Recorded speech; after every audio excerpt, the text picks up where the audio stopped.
Welcome back to the HCS Major here in Salt Lake City, hosted by Spacestation Gaming. Winners bracket round 1 action on the cards now. Optic Gaming versus Nemesis. And these two teams, Dan, they very rarely disappoint. I'll tell you what, this is a hell of a series to kick off the Bravo stream with.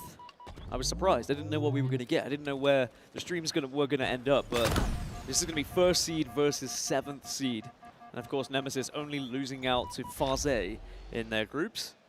But now they have to go into the gauntlet here and try and take down the best team in the world currently, the reigning champions, Optic Gaming. Not a bad map to start off for either side. Both very good snipers that they have available to them as well, especially, of course, Wootum being mouse and keyboard. Glory actually no stranger to a sniper rifle as well. Optic Gaming go 3 down here, though. The first opportunity for Nemesis to pull a flag in anger. They've already quite some distance on it. He is cut down, though, his Glory. There is Wootum with the sniper rifle. Body shot next on the Renegade. Knocks in the kill. Could be about to get 3. Here he plays his cards right. Gets taken down, though, and sniped on the last man standing for his team. Legend will stay alive for now. And that's enough just to delay this. Snipe drone perhaps could have thought the better of that. I got so confused then with Snipe Drone looking at Legend. I was like, why is he looking at his teammate? Like a genuine flashback and was like, oh my god. And then I realized completely different teams now. Anyway, we are going to see Formal just trying to shut down this push. You can see 2 of them are trying to make their way over. And actually, Nemesis are very good at backing each other when they are trying to take down one player. There's always going to be someone within the distance to try and make that trade. I'm trying to think, did Snipe Drone and Legend team together?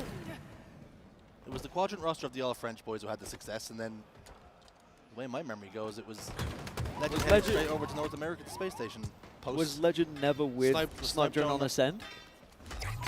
Possibly. Possibly. That could be where you're getting it. What we do know is SLG has overshield. Could be about to burn 2 here. It's great risk management from Optic Gaming, though. They only trade out 1 kill for that. Perfectly played. Return comes through. And it has been Nemesis being the aggressors, really, so far. I think that bodes well for them. They're not scared about this situation. It's also not their first rodeo. I mean, we've seen Optic versus ex-European roster many a time. I mean, if you look back to the famous historic run by that quadrant team, it was Optic Gaming that were burned along the way. And I'm sure that the likes of SLG would love to do that once more. No doubt looks back on their memories quite fondly. There's Formal then. Top ramp, damage done to Snipe Drone. That should leave an opening now to push forward. SLG going for the sniper rifle. Formal doing even more damage. Teammates there to supply some covering fire as well. So it's Formal now laying siege to the Nemesis base. All that aggression, the early pressure applied by Nemesis hasn't resulted in anything in the scoreboard. And things could be about to go from bad to worse. But as I say that, Glory jumps up to the air and hits the face. He did tell me he liked a sniper rifle or 2. He only has 1, but 1 bullet and 1 headshot. Sadly, Wootum gets taken down, so he can't support that flag run. So instead, he's going to have to try and reposition here. And you don't really want to commit too heavily to an angle, and that's why. You don't want to give away the sniper rifle, but Glory wise to it. And good decision just to make sure he doesn't give that sniper away, and there will be no option for Optic to have 2. You see Bound looking for the sniper rifle, but not only was it burned, any potential for it was played, so has to give it up. Pretty routine kill for Bound in the end onto Snipe Drone. He has information of exactly where Wootum is placed. A couple of grenades go in there. Wootum might not belong to this world and isn't. Legend gets the kill. 2 Europeans collide on opposite teams. The French versus the Finnish. Here is SLG with a little bit of overshield to play with as well, applying pressure on the base. It's never a fun fight to have when you're down there, but Bound does well to convert the damage into a trade. Again, though, it's still Nemesis kind of looking on and pushing to try and move this flag. They're the ones asking the question at the moment. Optic almost waiting for that perfect setup, but they just haven't been able to achieve it because of the positions that Nemesis have been taking. A lot of that being down to Snipe Drone at the moment with 10 kills, but Legend now starting to push down that ramp and seeing if he can maybe get a pull here. So far has been just a little bit of a stalemate. Both teams cancelling one another out. SLG and Glory have gotten a couple of kills, so this flag run is going to be a lot more difficult than perhaps it could have been a moment or 2 ago. I like this. Legend just doubling back, recognizing that there was going to be too many bodies on his side of the base, so seeing if he can catch someone off guard with a little flanker route. I think that maybe they were wise to it, though. Actually, I say that. SLG slightly caught by surprise, and it's a killing spree now for Legend. He doubles back 4 dead now for Nemesis, and there's an opportunity for Legend to run the flag, and this time he has a lot more support, a lot more friends in high places than ever before. This one should go. Damage being done, but Legend will get around the corner as he tiptoes his way up the ramp. The next few kills are going to be massively important. SLG gets one, but nobody in position to really get the stop right now as Optic Gaming take the lead. Yeah, there's the big difference. Optic finally get that solidified flag run, and it is almost flawless once they had the 4 down. So they wipe you out and they can set up accordingly. It's so difficult to try and break it. And Nemesis feel the wrath of it, but Sniper's coming up again. SLG trying to position himself for this enemy snipe. Last time when he went for the sniper, he was kind of caught with his pants down a little bit. It was too free a kill. This time, can he do something a little bit different? Sadly, he's collapsed on. He was in there trying to heist the sniper rifle. Another overshield though, this time for Nemesis. And in the chest, the Englishman snipe drone applying a lot of damage. 3 go down now for Optic. Renegade, the last man standing for his team. Formal has just spawned up as well. Matter of fact, a lot of Optic members starting to spawn up over towards the steps here. I like this though. This is good from plays it clever, yeah, absolutely. It's a lovely route. And just like Legend, he makes it around the corner and up the stairs. 4 dead once more for Optic Gaming. Potential for a back-to-back flag cap here. Yeah, this is definitely going to be the first, and the real question is anyone in a position to pull it again? The answer is no. So Nemesis not trying to overdo it here. Recognizing who they're going up against, it probably would have been a little bit of a risk to try and go for 2. Instead, just keep map control, keep high ground, and try and take that advantage now. But Formal just solid shots to force Sniper Drone back here. Big grenades go down. Sniper Drone desperately trying to stay alive. Glory just didn't connect with the sticks, and he falls. That might be a sniper rifle for Renegade to play with as well. SLG trying to get away with the flag like a thief in the night. Woodham gets a trade. That was a good trade from him. He was down to no shields. Renegade will send the flag back home, and we're back to a stalemate once more. The map should equalize just a touch. 4 minutes and change on the clock as well, so that will start to play a factor very soon, as we could head into next flag win sort of territory. And it's tough to call which way this one's going to go, because for the most part, Nemesis have been in the ascendancy, but when Optic get that control, it looks like a guaranteed cap. So I think Nemesis just have to be aware of that. If you see a couple of teammates go down, maybe don't overextend, don't give Optic that freedom. Instead, just keep someone back, play a little bit ratty, and keep someone in position just to try and disrupt that full setup from the green wall. Optic Gaming truly are black belts when it comes to the video game. And when they get you in position, they punish you, they will score. For Nemesis, they can get themselves in a lot of good positions, but don't always capitalize, don't always turn that into points. Overshield has fallen down. Snipe drone didn't quite get the chance to pop it. That means Formal can step forward. Glory, the Irishman, it's his turn to pick it up, but he's fumbled it just a touch.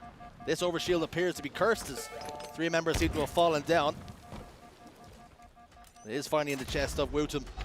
He can drive forward. SLG will fall. You can see exactly what he wanted to do.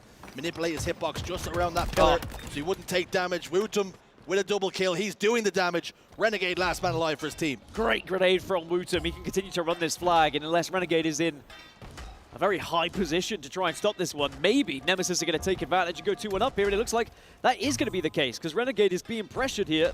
Wootum pops it in, and the Europeans take the lead. And all of a sudden, Optic Gaming being tested, questions being asked. Legend has fallen off the map. That's going to hurt their cause just a little bit more. Now, just over 2 minutes to play with. Top middle kill for Bound. That means they have prime real estate. Formal's got sniper rifle as well. Immediately trains his eyes towards the opposing sniper rifle tower. And you know why. Someone's eventually going to try and get there. Snipe drone trying to avoid this. Snipe has now got the information of exactly where that player's position. Glory gets taken care of.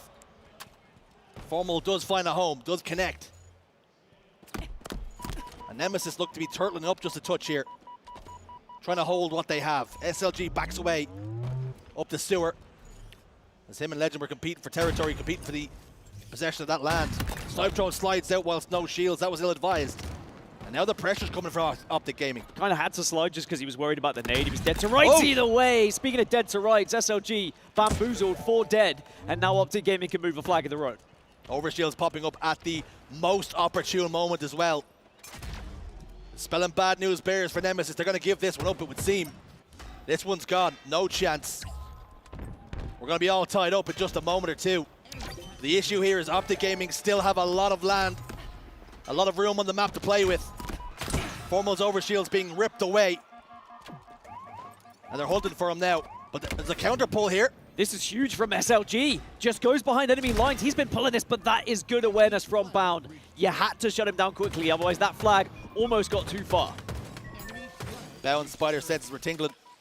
And a sizzle stick comes flying. We haven't seen that in a long time. Haven't been able to say that in quite a while. There's another one. They're like buses. When you're waiting and waiting and waiting for one, 2 come at the same time. But enough about public transport. What a game we have in our hands here. Down to the final minute now. 2-2 the score, and it is well and truly next cap wins. And Nemesis, they're starting to pull it. SLG is going to root back, it would seem, but he double-checked himself and he gets taken care of. This flag capture might not go in. And as a matter of fact, it's Nemesis now. We're in the back four, all 4 dead. Yeah, I was going to say overtime potentially looming, but by committing to that flag, it opens up a window now for Optic Gaming. And off-spawn, Nemesis are going to have to send it the other side and hope they can challenge. This is cruel, and sometimes Halo can be. You risked it, you didn't get reward. Optic Gaming, 3-2 victors over Nemesis in game 1. And that maybe will take a little bit of the wind out of Nemesis' sails. They were looking brilliant through stages of that game, but Optic again showing why they are the #1 team here at this tournament. Experienced veteran plays and just putting Nemesis to the sword whenever they were given that opportunity to move a flag. You have to say it was clinical, Dan. When they had the chance, when they got those flag pulls in the end, they made them pay. And looking at the damage, Wooden with 6,900 for his team. All that work, all that good aggression that Nemesis were putting on the board. Unfortunately, they still find themselves down in the series. I think it was 6 steals and then 3 flag caps. So Optic, very good efficiency there with their flag pulls. But that was a great first game to kick us off here for this series. Of course, we're going to go for a quick break. When we come back, we'll have map number 2.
And we are back in game number 2 here. Optic Gaming versus Nemesis.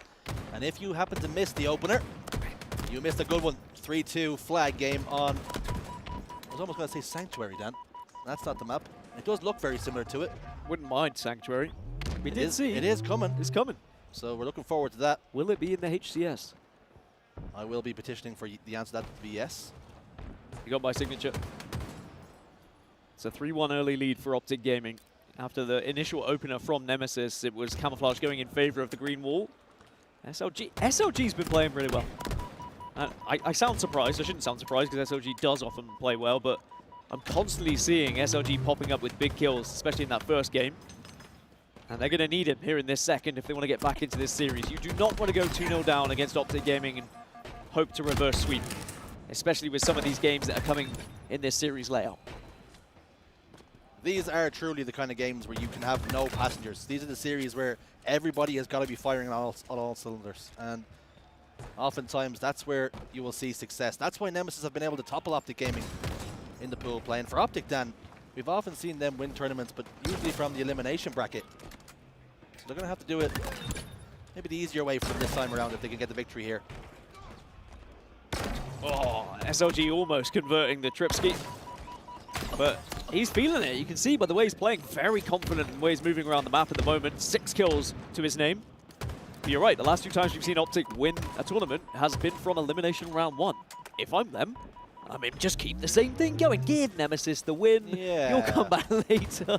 You have the blueprint. Why mess with it now? Yeah, it is insane that Optic have done it twice now. And all jokes aside, they will not want to find themselves in that position because I cannot imagine how stressful it is trying to battle your way through elimination bracket, albeit very fun when the day's over. But 13-12, game slows down a little bit because it's another Camouflage play. This time it's going to the Renegade. It is crazy to think as well that not so long ago, a couple of kills have gone against them in 2 different tournaments, and we're looking at a top 12 and top 8 finish. It's crazy how it can go, and they go on an unbelievable run and win the tournament. A 1-kill game though. Renegade with that Camouflage. Looking to shoot, looking to reveal himself. An easy kill down bottom middle on yellow door. SLG providing good fire there. It's a 2-2 trade for now. Make it 3-2 as Legend gets the kill along with Formal's damage. So it's a 2-kill game. Nothing to separate them, and this is what you expect from these 2 teams.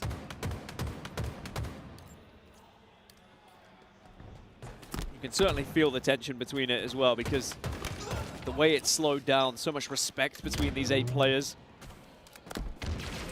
Legend would have certainly warned them all of what this Nemesis team is capable of, but I think Optic already know that the names are going up against. It's not like the days of old where you're surprised to see Europeans competing in a match like this and making it competitive. It's the expectation, especially from this roster in particular. And whilst it was a disappointing tournament for Z10, I'm sure they'll come back bigger and better. The eyes are always heavily on this Nemesis team. They truly are the crown jewel for Europe. And here's Bound doing a lot of damage, as he so often does. Dory and Wooten fall victim to the Optic Gaming tandem. And now what was a 2-kill lead all of a sudden is 6 and starting to look a little bit more comfortable than it was before. And this is what you start to worry about when Renegade starts hitting shots. And boy, has he been hitting shots. 15, make it 16, 2-4. Renegade's taking over this game. Yeah, you can't allow this to happen. Camouflage is about to come up as well, and Nemesis can't really afford to be giving them up freely to Optic Gaming. You can see they are trying to make a play to get angles on it. The real question is, anyone going to pick it up as Renegade tries to pull off something against Snipe Drone, but he's wise to it. Brave from Snipe Drone, but we saw it similarly previously. Snipe Drone is not afraid of challenging a sniper rifle. Sometimes you have to. You can't allow them to just walk around without being challenged, otherwise they do what Renegade have been doing previously. Nemesis need a little bit of help here, a little bit of luck. This Slayer starting to slip away. Renegade's got another Camouflage. They seem to be getting it time and time again. Snipe Drone's in trouble once more. Double kill for Renegade. 18, 2-5. A lot of kills still left in this game. A lot more food and drink that he can consume. SLG will go down, as will Renegade. It's a 10-kill advantage, and now you start to worry, now you start to fear that this game's beyond them. Renegade, the Galactus of the HCS, just that constant hunger. the want and need to have more and take down more enemies, get more trophies. It's been 5 in a row in HCS. Looking to make it 6 in a row alongside Legend. Now Glory having a much slower game by his high standards, 4-7 and 9. A lot of assists, so involved in a lot of gunfights, and maybe he was getting a little bit unlucky with the final touches, and you can see why that kill got away from him as well. When that keeps happening, you'll see the game slip through their fingers. SLG has to settle for a trade, and they're not good enough in this stage of the game. 20 kills. I mean, this is the game you don't want to see Renegade having when you're going up against him. Tough to see a road back into this one for Nemesis now. 10 kills behind, only 6 required for Optic Gaming. And another camouflage is popping. Is Renegade going to end up with it once more? It looks like they're going to back off slightly, mainly because the call was made that there was a couple of players that were going to be weak, and it is just more fuel to this Renegade engine. Here's Bound then.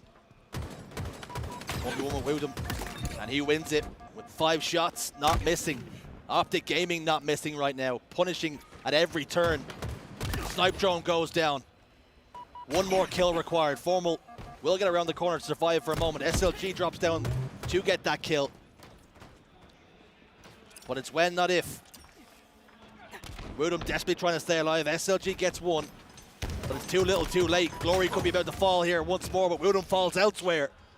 And it's Optic Gaming 1 map away from a clean sweep on Nemesis.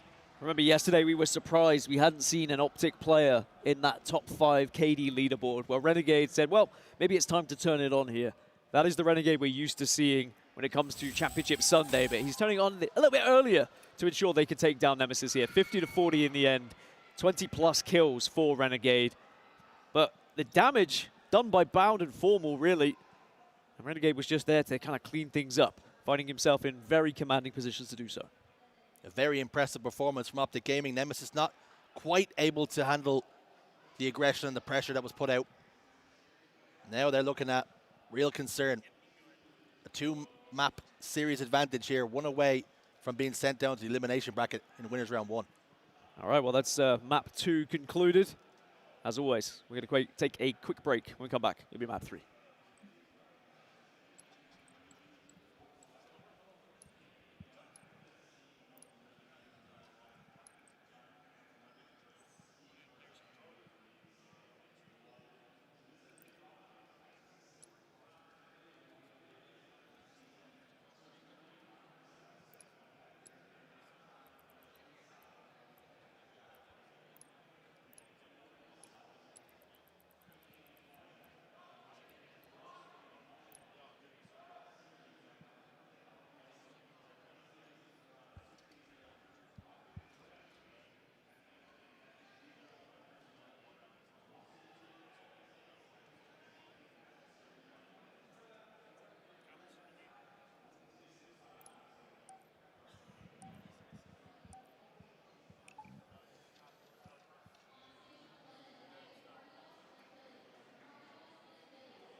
Underway once more then, folks.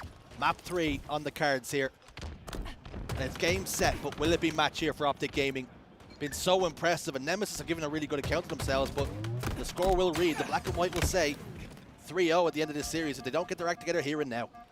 Are we finally going to put an end to the winners bracket round 1 curse for Optic Gaming and see them progress in not only just walking through, but waltzing through the first round with a 3-0? And regardless of how well Nemesis have played and kept it somewhat close at times, the scoreline will read 3-0, and that's all that matters. And it would be a disappointing exit for Nemesis down into that elimination bracket, but again, not the end of the world. There is a real chance they could still come all the way back and maybe even make it as far as top 6, top 4. But it's a long old road, as Optic know all too well. Renegade going top tower. Sniper rifle and camel to still play with. Optic is kind of split across the map right now. 2 in house and 2 over towards tower, and that means Nemesis over towards green, who have now made the rotation to house. Ball's been scooped up by Legends. That should make Nemesis move a little bit. They have to solve a puzzle. Bound gets the opener. Snipe drones down to no shield. Renegade locks that one in for his team. So this hole looks pretty good, and this wave should get shut down. Glory steps out. Here's the issue. He's going to be on staggered spawns if he dies here. Good pressure being applied, though, as Glory will get a double kill. Spins on a dime after getting formal. Now it's SLG with the sniper rifle in his hands, and we know how good he is with this weapon. Yeah, I do fear that this game type heavily leans towards Optic Gaming. So you're going to need someone to step up and make a difference, make it easier to actually get some ball time under your belt. So that could be leading from SLG in these snipe shots. Just about converts the kill onto Bound. Bound did very well to stay alive, and also good awareness from SLG to make sure he plays that ball, but by doing so is also sacrificing the chance to do anything with the sniper rifle. It seems like this Optic roster is on form in the early stages of Saturday here. They have not missed a beat. It's worrying signs for the competition, because Optic Gaming are making statements here in winners round 1. Camouflage about to pop up, and it's Legend pushing forward to go and secure it for his team with the sniper rifle in his hand, using it almost like a shotgun at times. Optic still remain on top here, holding the ball, applying the pressure, and still Nemesis have not been able to break this setup. And it's Optic into a 40-second lead now.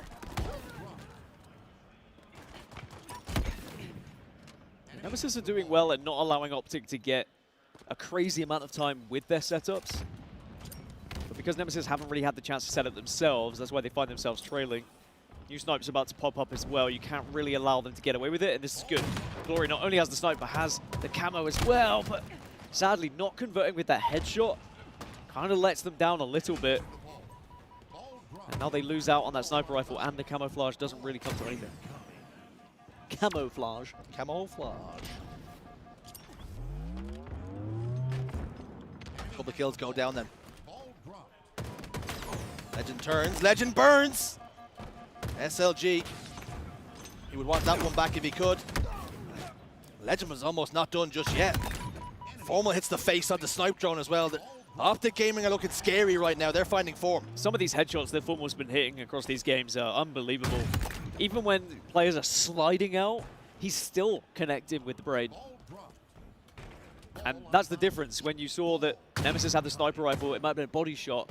And I know I say body shots are very important as well, but at the highest of stakes, in the best of teams, that headshot can really turn things around for your team, or really put an end to a team's push on the other side. And it's 64-14. It's a 50-second lead. SLG does get a double kill, though, and will allow Glory to at least put some ball time on the ball. Oh, nice. Good from SLG. And just touching upon what you're speaking about the sniper rifle and how important it can be to hit a body, but sometimes the face is really, really valuable. And we just seen it. Glory, it wasn't good enough to hit a body with his shot with the camouflage. He lost his life because of it. You have to hit the face when it's a 1v2 or a 1v3. So otherwise you're in bad company. Bound has the use of the quantum to get himself out of trouble, and he employs it. Now Formal's got hands on ball once more, and their lead can start to grow again. Woodham over towards this window now. Renegade down to no shields, now taken care of. And it's Formal in this 1v1 with Woodham again, and this is great work out of Woodham, making himself a very difficult kill and just delaying this, ensuring Optic Gaming can't pick up the ball. I will say every player on the map doing very well to find what they can to have something up their sleeve at the moment, whether it's the QT, the repulsor, plasma grenades. Just always making sure you've got a plan B if the bullets aren't shooting straight, or whether you're just in a sticky situation, you have something to help you. Maybe Optic Gaming doing it a little bit more than Nemesis, and perhaps that's why they have a little bit of a lead here, but it is not a guaranteed round just yet. 29 points the difference. That certainly helps from Bound, but Nemesis off spawn now are going to try and work together over towards green. Formal against Snipe Drone. Legend is there though, ensuring it would not be a 1v1. 3 go down for Nemesis. You can see Formal getting himself nice and comfortable here on top sandbags. Seems to have information from his team that the spawns will not be pushing over towards green. And that's why he starts to lean this way. Snipe Drone and Woodham do get a couple of kills though, so the insurance policy that was sent forward in Renegade and Bound, they went down. Formal has to spin around here. SLG will get the kill. But here's the issue with Formal and his teammates only requiring 13 more seconds for this round 1 win. Nemesis are all out of mistakes, all out of errors. Good from Glory though, being a little bit aggressive there.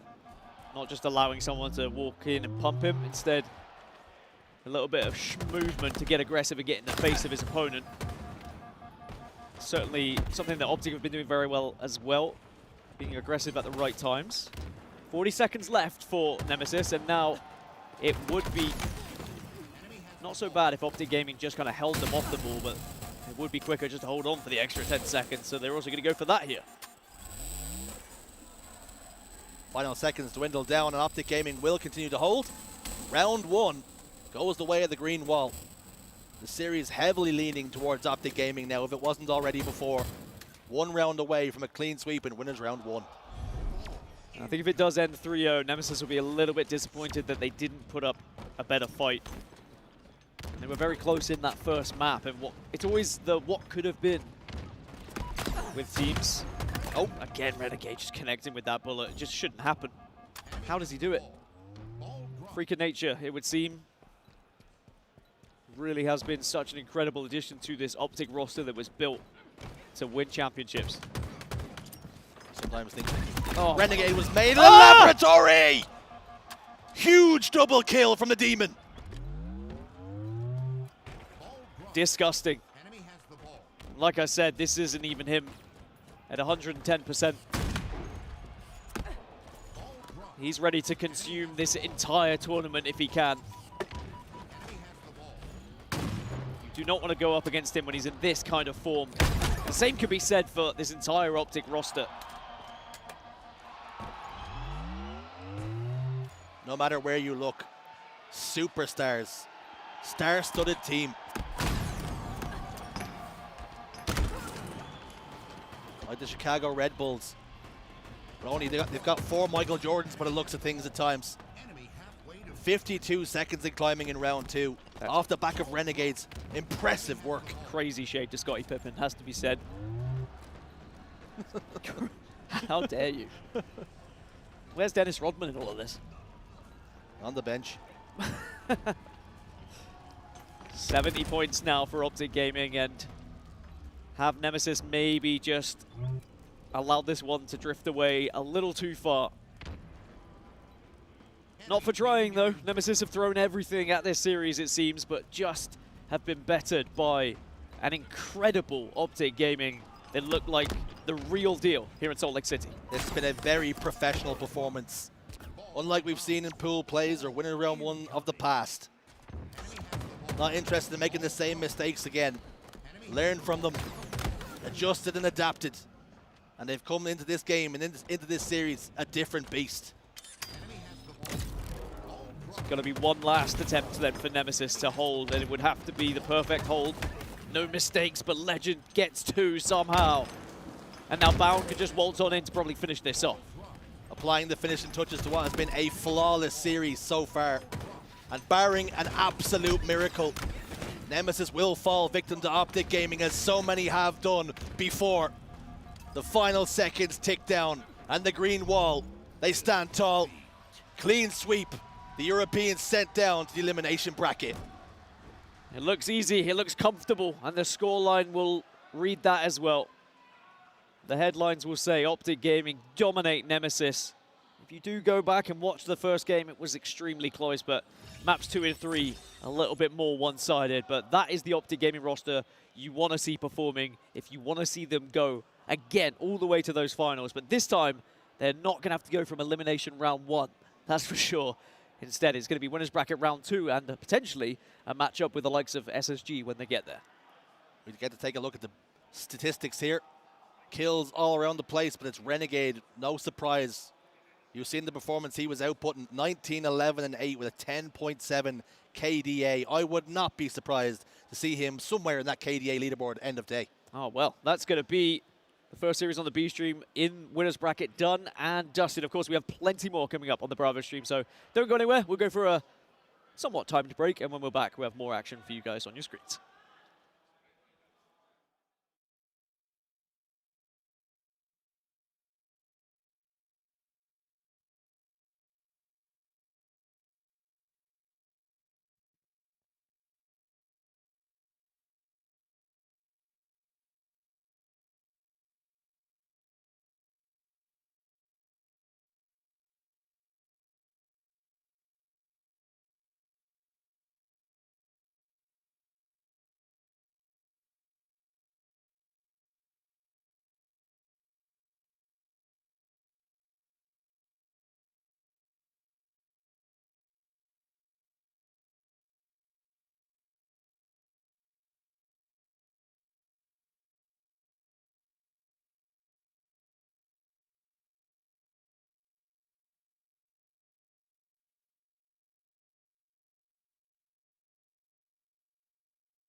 Ladies and gentlemen, welcome back. It is losers round 1. Nemesis Mindfreak here at the HCS Salt Lake City Major, hosted by Spacestation Gaming. And Nemesis, just after losing to Optic Gaming 3-0 of emphatic fashion, now find themselves up against some international opponents in Mindfreak, who are also looking to stay alive in the tournament. Sup, sorry I was late. I'm here though. Nobody even knew. Oh, so I shouldn't have said it? Shouldn't have said it. Okay. Hey everyone. Here we got Nemesis versus Mindfreak. The tale as old as time, Europe versus Australia. Most of the time Europe come out on top. Yes. But we have seen, I remember, it wasn't that long ago when Mindfreak were the first team to ever beat a European squad during pool play. And now we see it happening in Elimination Round 1. So this is for more than just progression, I would say. Bragging rights, these two teams very friendly with one another. Although neither one of them want to be the ones to eliminate the other, it's business and it's needs must. And at the moment, in the early engagements, it is actually Nemesis who are taking the heat and the brunt of the force as the bomb is being moved in. Snipe Drone steps out, it's a beautiful kill. 5 shots from Snipe Drone, shuts down the bomb. And that forces Rice to put it in reverse and turn back around to pick up the bomb. Wasn't so long ago where Barcode was considering joining a European roster as well, right? This very roster, well, actually it was ITB. It was slight, yeah, it was the ITB A roster, different iteration. but some of the same names. Anyway, the bomb's being moved, and it's not far away from the planting area, but Rice very aware that if he had tried to plant that, he would have very quickly been destroyed. Speaking of being destroyed, oh my goodness. Thank God Glory was there to save his grace. It was Rice baby for a second. The bomb's so close yet so far away from that arming position. Heads up play by Snipe Drone, tossing it out, ensuring it will not be a problem. He didn't even touch it. It just reset. Oh, did it actually? he missed. He done it like he missed tossed it out. And It reset at the same time. That's so funny. Widow now, playing defense for a moment. Putting down a little bit of fire. Stepping out, Snipe Drone will get a kill onto Rice over towards the car side.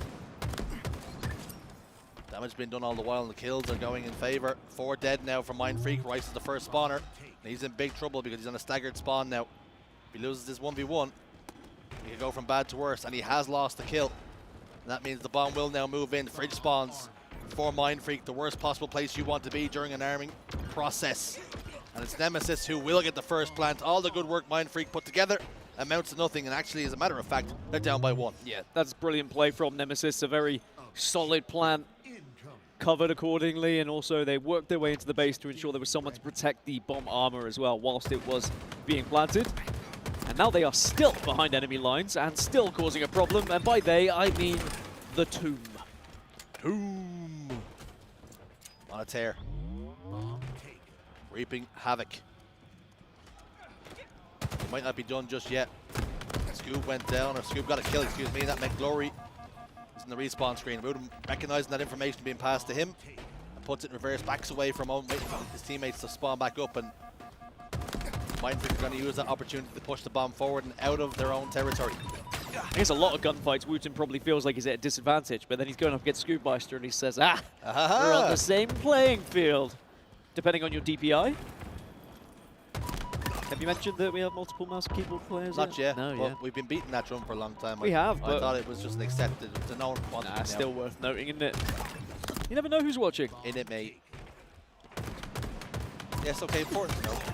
2 players in the server, 1 on either side, playing on mouse and keyboard. And one of them is the Tomb, who's now arming the bomb for Nemesis' second. And he's got the plant as well, and he gets a kill too. So they're still going to have to deal with him, and again, Glory keeps them alive. The Tomb's not done just yet.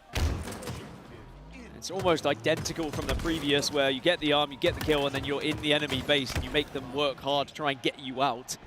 And all the meanwhile, it allows the spawners to start to take the middle of the map, and maybe even start to move that bomb again. But Mindfreak this time have been able to take down a couple of members, so it will stem any push that Nemesis were considering. Time for Nemesis to build something then. It's always very interesting with the LATAM teams and indeed the ANZ. You want to try and tap into your talent pool as much as you can, and Barco was a free agent for a very long time, and only now have they decided to make that change, try and increase their chances, because They've been top 16 time and time before. They've only ever reached top 12, maybe twice, definitely once. So they want to try and push themselves forward. With Barcode available, you just have to take that chance. Yeah, I think the reluctancy to pick up Barcode would have probably been because Barcode was looking for something in North America, maybe even in Europe, and it's no disrespect to the Mindfreak boys, but he was just looking for something bigger. At one point, he was on like a top 6 roster, right? So it was about going back to his roots, and I think eventually... I mean, did he finish top 3 at one event? Native quite team? possibly, yeah, and I think it's just the case of they realized it was too good an offer to pass up. Even if he does move on to bigger and better things at some point, taking him while they have him is definitely a smart decision. And I can understand being reluctant to make the change because you mess with the chemistry of the team. If you drop a player and then Barcode leaves, you try to bring that player back in, it's changed now. All of a sudden, the dynamic is completely shifted. But they have decided to make the change. Barcode, delighted to be back, shooting his gun on the servers, playing against some of the best in the world. At the moment, finds himself down by 2. All the meanwhile, I think drama happening on the main stage as well. Very close games going on between Space Station and Cloud9. 2-1 in that series at the moment. One side. 2-1 to who? Now, I wasn't going to say that because I wasn't entirely sure. Okay. I'll put you on the spot now. Mainly because it looked like Cloud9 was celebrating, but the scoreline says Space Station. But obviously when it comes to oddball, you never know. Yeah, you never really know. Well, we'll get confirmation of that very soon. But either way, we have more to deal with on this side. 4 dead now for Mindfreak, and this could be the end. If Wooten moves this bomb forward and they can get another round of slays, Nemesis will take the map. And unfortunately for Mindfreak, Nemesis have already taken control of their base, so it's going to be fridge spawns again. Scoopmeister on the face. The base gets taken down. And Woodham will slide back in. 4 dead for Mindfreak once more, and that will mean the bomb will start to plant once again. Even if Woodham steps out for just a second, that will be the end of the game as Nemesis bounce back from that defeat against Optic Gaming and get right back on track against Mindfreak. A very confident and comfortable first game with Assault on Aquarius here. Sometimes can be a difficult game type to navigate, but Nemesis seemed like they very much have it locked down, the perfect strategy each time they're trying to plant it, and just confirmation, it is Cloud9 who are leading Space Station 2-1 on the main stage. Now we're going off the information that we do see them celebrating on the stage, so it would be very weird to celebrate when you've lost. Yeah. You lose, you're like, woo! Woo! Let's go. All right, well, that's map 1 done here on the B stream. Of course, keep the main stream open as well because some good games happening there. But until then, we're going to go for a quick break. When we come back, it'll be map number 2.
And we are back underway in our losers round 1 matchup. Nemesis versus Mindfreak. With Australia's best up against Europeans. The heavyweights, the giants. For many, the favourites in this series. And for good reason. Off the back of back-to-back top 6 seasons. Or not even top 6 seasons, top 6 finishes, excuse me. They're the word I'm looking for. Did feel like a season of top 6s. So I was digging deep into my vocabulary, which isn't very deep at all. It's very shallow. It's a 4-4 split off the opening break, and it's SLG with the sniper rifle in his hands. The question is, can he get busy with it? Opting to push back towards the elbow now. All the action happening across the map. We've seen this position be taken up time and time again. It is tried, it is true, and it is tested, and it can bear fruit. 4 dead from Mindfreak. 8-6 now the score, and all of a sudden, Mindfreak starting to spawn up around them. SLG peels 1 though. Could be about to peel a second. Settles for the trade. It's good work out of the Frenchman. Good work from Snipe Drone as well with a double. Ooh, could be almost a stick for a triple. But now Glory's got a sniper rifle as well. Everyone having their go with it. Are they going to have their way with Mindfreak? A 5-kill lead turned into 6, and Nemesis, when they do play with confidence, they look like an entirely different team, and that is great knowledge from Glory as well to set off the remote detonation for a kill. Wonderful bit of work from the Irishman. Here's Barcode then. It is great to see him back amongst it. He's gone through many trials and tribulations. At one point he was playing Halo from Thailand, so he's been made to work for it, for the success that he's had. Does find himself now back in Australia. And again, trying to get himself onto a North American roster. It's been close time and time again, but ultimately, it hasn't come to fruition. And you know that's exactly where he believes he belongs. And his performances would dictate that too. I just thought he was trying to get an edge in the ranked playlist by going Thailand. Just dominate. He was just tired of the ping over in Australia, so I thought he'd go for something a little bit different. Hate to break it to you, still bad in Thailand. Maybe didn't do his homework. Needed to research that before he made the move. He was already committed. Rice and Barcode combined to drag Glory down under. They're dragging Glory down under, all the way to Australia. That's what I'm saying. Oh my god. Not a bad place to be though. Is it Bondi Beach that's in Australia or is that America? Bad with geography. You're looking at me with a lot of question marks like you don't know either. I mean, you were saying your vocabulary was small. I was wondering what your longest word you know is. I'm still thinking about that. Onomatopoeia? Onomatopoeia? Yeah, that's a big word. Did you say onomatopoeia? You don't even know the word. It's good, but it's long though, isn't it? You didn't ask me if I knew the word. That's just asked me fair. the longest one I knew. Scoobmeister's pretty long. His name, I mean. 25 to 19. 6-kill lead. Turned down to 5, and Barcode maybe needs to try and pull the rest of the team through here. See if he can go off, but instantly denied. Nemesis were kind of hunting him down. Speaking of down, that's actually what the sniper rifle is, but sways. He shows that he can hit a few shots of his own. And boy, oh boy, are they required in this series. More importantly, in this game right now. Because you fear for Mindfreak if they go down in this Slayer. The writing is on the wall for yet another elimination.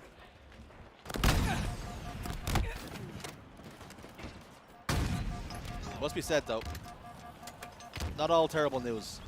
They're in losers round 1, so it is a top 12 finish regardless. But you know they want to push further and beyond that. They want to make that top 8. But it is commendable for Australian Halo. They've made so much progress in such a little space of time. Oh, absolutely. And like all jokes aside, when I was talking about matchmaking and ping and whatnot, it is difficult to try and get regular practice while you're in Australia. It was something that Europe suffered quite a lot with as well, like practicing against the best teams, because North America has been the dominant region for quite some time in not just Halo esports, but console esports in general. PC is different, but console, I mean, controller, Halo has always been North America, and yeah, the Aussies have done well, and sometimes even without boot camps, they found themselves coming out here and still finding themselves in pool play, getting that top 16, top 12. Alas, now they're trying to push for top 8, but maybe Nemesis just standing in their way here. Nemesis perhaps just a step too far. A roadblock that they cannot get around. Certainly that's the case as it stands. 10 kill lead. A lot of work for Mindfreak to do, but for Nemesis, just keep going, change nothing. The strategy's in place, but as I say that, 4 go down. Map control now for Mindfreak, and this is where you can start to turn the screw, but down goes the Rockets. SLG will have that information, as will Mindfreak, so there's going to be a tussle down bottom middle, you would hope. As a matter of fact, SLG's managed to get them for free, and he will take them back home. 2 guaranteed kills here with the Rockets. Might just see this game off, but no guaranteed kills. In fact, not even a rocket fired. Barcode wins that fight as well. Snipe Drone on the other side does respond. It's still a 7-kill lead, but Mindfreak doing their darndest to try and get back into this one. Will there be a late twist to the tail? Those Rockets are down. You can see they're very enticing. Grenade hits them. SLG goes back off the respawn to scoop them back up again. Had Mindfreak got them, we might be telling a different story entirely, but SLG pushes the cave. Player was down to no shields. In the end, didn't need the rocket, but the Frenchman's going to guarantee the kill for his team. And now just 2 away from a 2-0 series lead. Scoopmeister's in trouble. Scoopmeister put in the grave. And it's Nemesis who do push 1 more on the board and 1 away from sending Mindfreak out at the top 12 position. Few spicy snipes as well we saw from Glory on one side to really give them that advantage, and they never really looked back after that, did Nemesis. They didn't give Mindfreak a ticket back into it. I do think the Rockets at the end were pretty important as well, that they weren't given away. 4.6k damage for Snipe Drone. The turret, as usual, it's a 50-39 scoreline. It's 2-0 in the series. We're going to go for a quick break. When we come back, it's map 3.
Welcome back, folks. Map 3 now underway.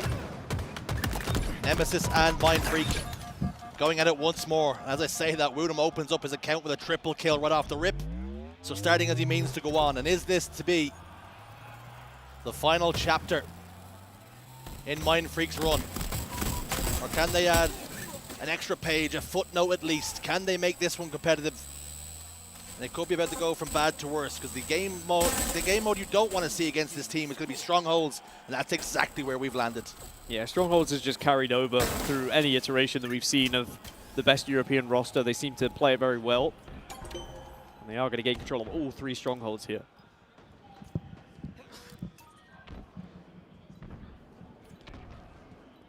triple cap not locked in for too long. But A and B will remain in their control. A lot of work for Mindfreak to do, as Nemesis are starting to score. Not as quickly as they were before, but there is pressure being applied. SLG gets the opening pick. Scoobmeister just about avoids the headshot, but not for long as Snipe Drone locks it in. Now Sways is down to no shields, and Snipe Drone stands his ground. Glory is there to get the kill. Snipe Drone decides not to reset A, instead help his teammate bottom middle. Heads up play, great listening from Snipe Drone. And he can step into the hill now at any second to reset it. As a matter of fact, his toes just happened to miss it. The reset didn't come through, but Snipe Drone making himself such a difficult kill there. Glory ventures forward, he will fall, and now an opportunity for Mindfreak to get a trip cap of their own. Yeah, A and B are going to be taken. C already in control, and Camouflage is going to be spawning. So this is going to be a great opportunity for Mindfreak to put some points on the board.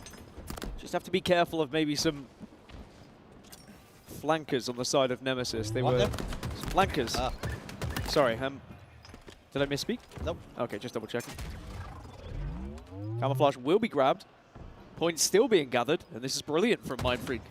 This couldn't have been timed any better with gaining this control with the Camouflage coming up, because now Scoob has the chance to really penetrate Nemesis. We are all tied up now. So that work that Nemesis put in, it's been undone. Mindfreak now in the ascendancy, looking good. How is the hold? Glory receives a couple of shots from across the map, and Scoobmeister is punished for revealing himself that time over towards tower. That will mean now Nemesis can venture out and start to capture things. A and C, point of contention. Sways looks to re-challenge against Snipe Drone, and he would have hoped he didn't. B being converted now. 1v1, Snipe Drone does not miss, will not miss. Woodham gets a kill, clears out batteries as well. The triple cap's been flipped, and now Nemesis retake the lead. Yeah, Snipe Drone's been really impressive this series, very solid. You can always trust him to win his engagements and always be in a position to do damage as well, just like this. Holding and locking down this stronghold to ensure that no one's going to be able to comfortably push it, and now he can look across to B as well, converts the kill. And he's listening to every single call out that's coming through, making it look easy, and it's going to be a triple. Consistently makes the right decisions. Sometimes goes under the radar, does Snipe Drone. Certainly one of the best in the world. And he commands his region. Any good work that Nemesis do is usually off the back of some of the good work Snipe Drone's putting in. Currently sitting 11, 6, and 4. And he's putting on a clinic. Making it very difficult for Mindfreak to breathe. Now Woodham just equally showing that he can hold his own in any gunfight as well, and can hold down a stronghold on his own. There's one, and quickly turning his attention just in case he was going to be pushed for the challenge, expecting the trade to happen. And when it was equal earlier, around 60 points, it looked like Mindfreak maybe had found a rhythm here, but Nemesis quickly stunned them out of it. And now Nemesis closing in on a 3-0. Mindfreak in danger. They have stabilized for now though. A and C in control. It's never comfortable to hold both of them because you don't have sightlines on both strongholds. And you're forced to then move and give up the elevator spawns, which Rice has been forced to here. SLG's gotten a double kill. It's down to Sways and Rice now to hold C. SLG is still there, but the distraction being made by SLG might be enough. But Sways and Rice combine, huge defense from them two, massively needed. And they lock in a triple cap. There's certainly signs for Mindfreak that they can get it done. Right, they're getting the trip cap, they're forcing Nemesis back, but then it's just when they get that one opportunity to break, Nemesis break heavily, and then are getting heavy control of their own. Mindfreak need to make it a little bit more scrappy and make it more difficult for the B control to happen for Nemesis, but they are slowly but surely catching up here. I say slowly, actually rapidly catching up, because they've got 3 strongholds. And it is going to be the B attempt from Snipe Drone. Someone needs to be there to try and take this fight, which Sways tries, but they hold strong to Nemesis. And they stop the bleeding, and because they committed to B, they are going to take A as well. This game's back and forth. It's a good showing from Mindfreak. A couple of triple caps have bore a lot of fruit. Shock rifle for Wooten now. Good enough for the body. Camouflage is down there, and you can see Glory is getting touch tight to Sways, and he gets 5'd by Rice sitting on plat. Now Wooten's in big danger. As I say that though, he finds the face of Scoop. His mouse and keyboard counterpart. B's being converted. Sways with that camouflage now. Will venture forward. Picks up 2. And it could be another triple cap here if Nemesis are not too careful. Nemesis do spawn over towards C, so they'll be able to at least get, as I say that, I was going to say they at least get it, but they step out. Barco gets the kill, and it will be a triple cap. C's going to be contested again from Wooten. I don't think anyone's in the area this time to stop them, so they will ensure that no triple cap's going to happen for Mindfreak, but they will continue to score, and now they are set up. They are holding. You've got someone watching long haul and over towards Catwalk as well, trying to hold the cross to ensure that this is not going to be an easy push for Nemesis. And we see this hold time and time again. You keep a player in gold, you keep a couple of players over towards Whirlpool. What on earth is happening here? We're seeing 2 bodies hanging from the ceiling. Not sure the rating this stream needs. It Sways still holding A here. Glory's gonna get close. Glory's gonna get 2. And that's gonna open the door now. 4 dead from Mindfreak. And their tournament is well and truly on the line here, and they could be about to get uppercutted out of the championship. They did tie us up briefly though. But again, this is what I was saying about Nemesis. They allow Mindfreak in, but once they then get that break, Nemesis start to put big points on the board. They had a trip cap temporarily. Now they're going to take the fight towards C. If they win these engagements, they win the game. Brawl goes down. Mindfreak hold. 2 go down for Nemesis. Crossfire in place from Snipe Drone. A lot of members already covered the distance to get to top A. Woodham makes a decision to go and contest for C instead. But Mindfreak knocking on the door now. Applying more pressure than they have before. These next few decisions for Nemesis are going to be pivotal in what way this game shakes out. Sway stands strong. Good for 1. But that's all. Snipe Drone then sees barcode. Gets the information he needs. Almost 5's Rice. But that could be just exactly what they needed. Scoop's going to track over towards Tower. 2 members of Nemesis over towards A now, but they've no defense over on B until Snipe Drone gets close now. They get A. They have B. What can Mindfreak do here in the final knockings? They send bodies over towards B. A lot of resources sent this way. And they will convert B, and they will score. Yeah, huge fight over towards B, and now suddenly Mindfreak maybe can just snatch this one away from Nemesis to keep their tournament life alive, but maybe Snipe Drone can deny it. A is now going to be the focus point here. Knock on the door then. Woodham gets close. Woodham gets the reset. Rice has got to be quick, but Snipe Drone's there. He gives him the wiggles, but Snipe Drone stands strong. He gets the kill. And Nemesis complete the clean sweep. Mindfreak eliminated from the tournament. A top 12 finish for them, which again, we will commend. They got into pool play, they got into the championship bracket, but they fall at their first chance in the elimination bracket to, of course, a very impressive Nemesis side. They just couldn't quite rescue that game back. A very good effort, though, considering a Strongholds game, which Nemesis we know are very good at. But it means Nemesis will progress into the top 8.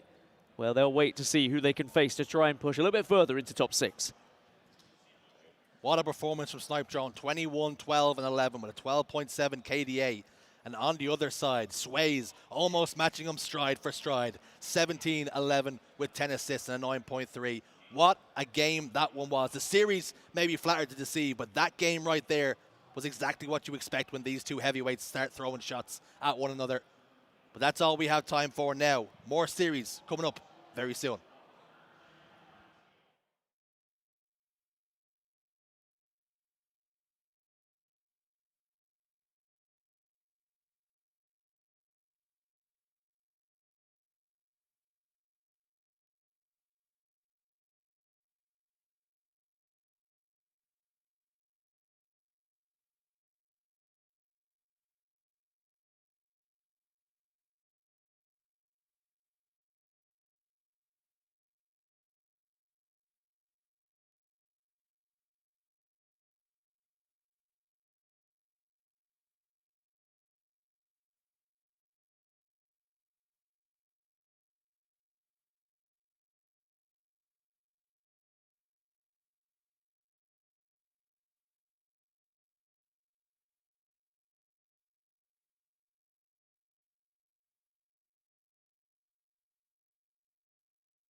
Welcome to the B stream, everyone. Welcome to one heck of a series. One heckling series. Whatever it's going to be a banger, to quote the great Wes Price. Nemesis versus Cloud9 on our screen. We just saw Cloud9 with a big win on the main stage, and now they go up against the European powerhouse. This should be a clash of the Titans. I'm not going to lie, this is a surprise. We did not know we were going to have this series on B stream. This is amazing. As you might have heard on the main show just now, this is an absolute, as you said, a banger. I might even call it a bangler of a series. The fact that one of these two teams will exit here in losers round 2 is unbelievable, as 2 will fall for the side of Nemesis. But both of these teams have the promise of far beyond this stage of the bracket, and the fact that they will be knocking each other out and only one will advance, SLG probably going to be the 4th dead there in that scenario. The fact that they will be sending one another home and that only one team will advance beyond losers round 2 will be a heartbreaker for one of these sides. Yeah, this is the event, I think, where, like I just said on the main broadcast, boy, you got to earn your placement. If you are placing well at this event, no one can argue against it, because it's going to be a gauntlet for every team. The seeds have worked out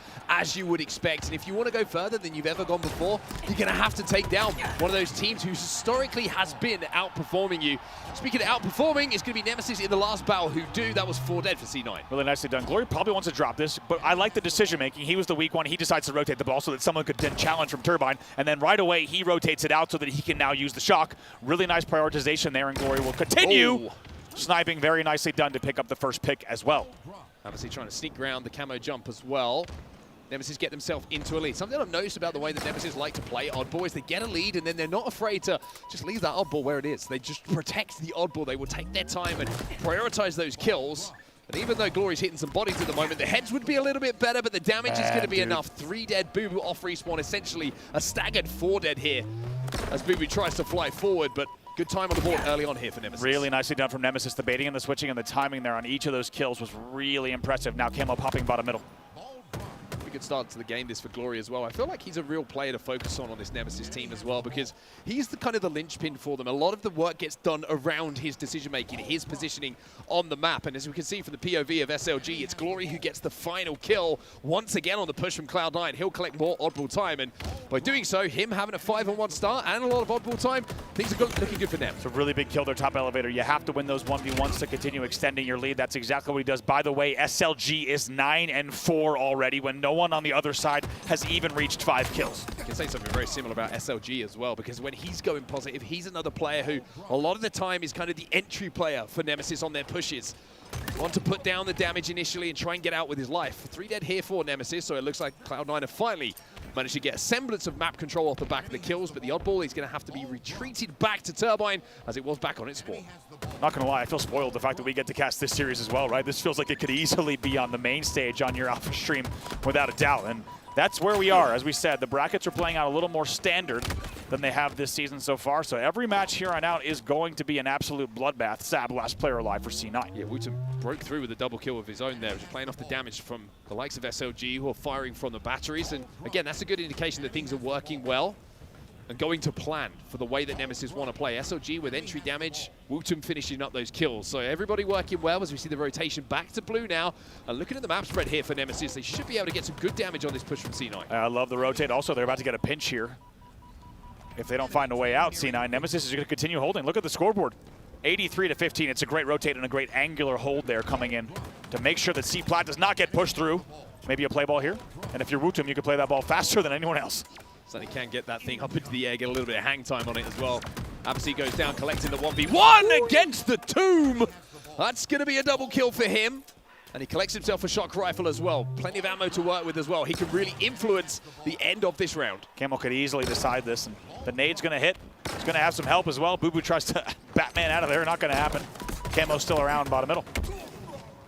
3 different players damaged in what felt like an impossible amount of time, thanks to the full arm action of Wooten there, just whipping that mouse left and right. Sniper trying to stay alive with this camo will only get a trade in that position, but it gives numbers advantages here to Nemesis once again. Another trade comes in for them, and when you have an established lead like this, trades are absolutely fun. Certainly, they're going to be very happy with that because they know they can just trade until they get a hold opportunity, and with 86 on the board, there's really no room for error in this round for C9. It'll be 2 dead. Colect going to try to even the tides. Oh my Narrowly goodness. does.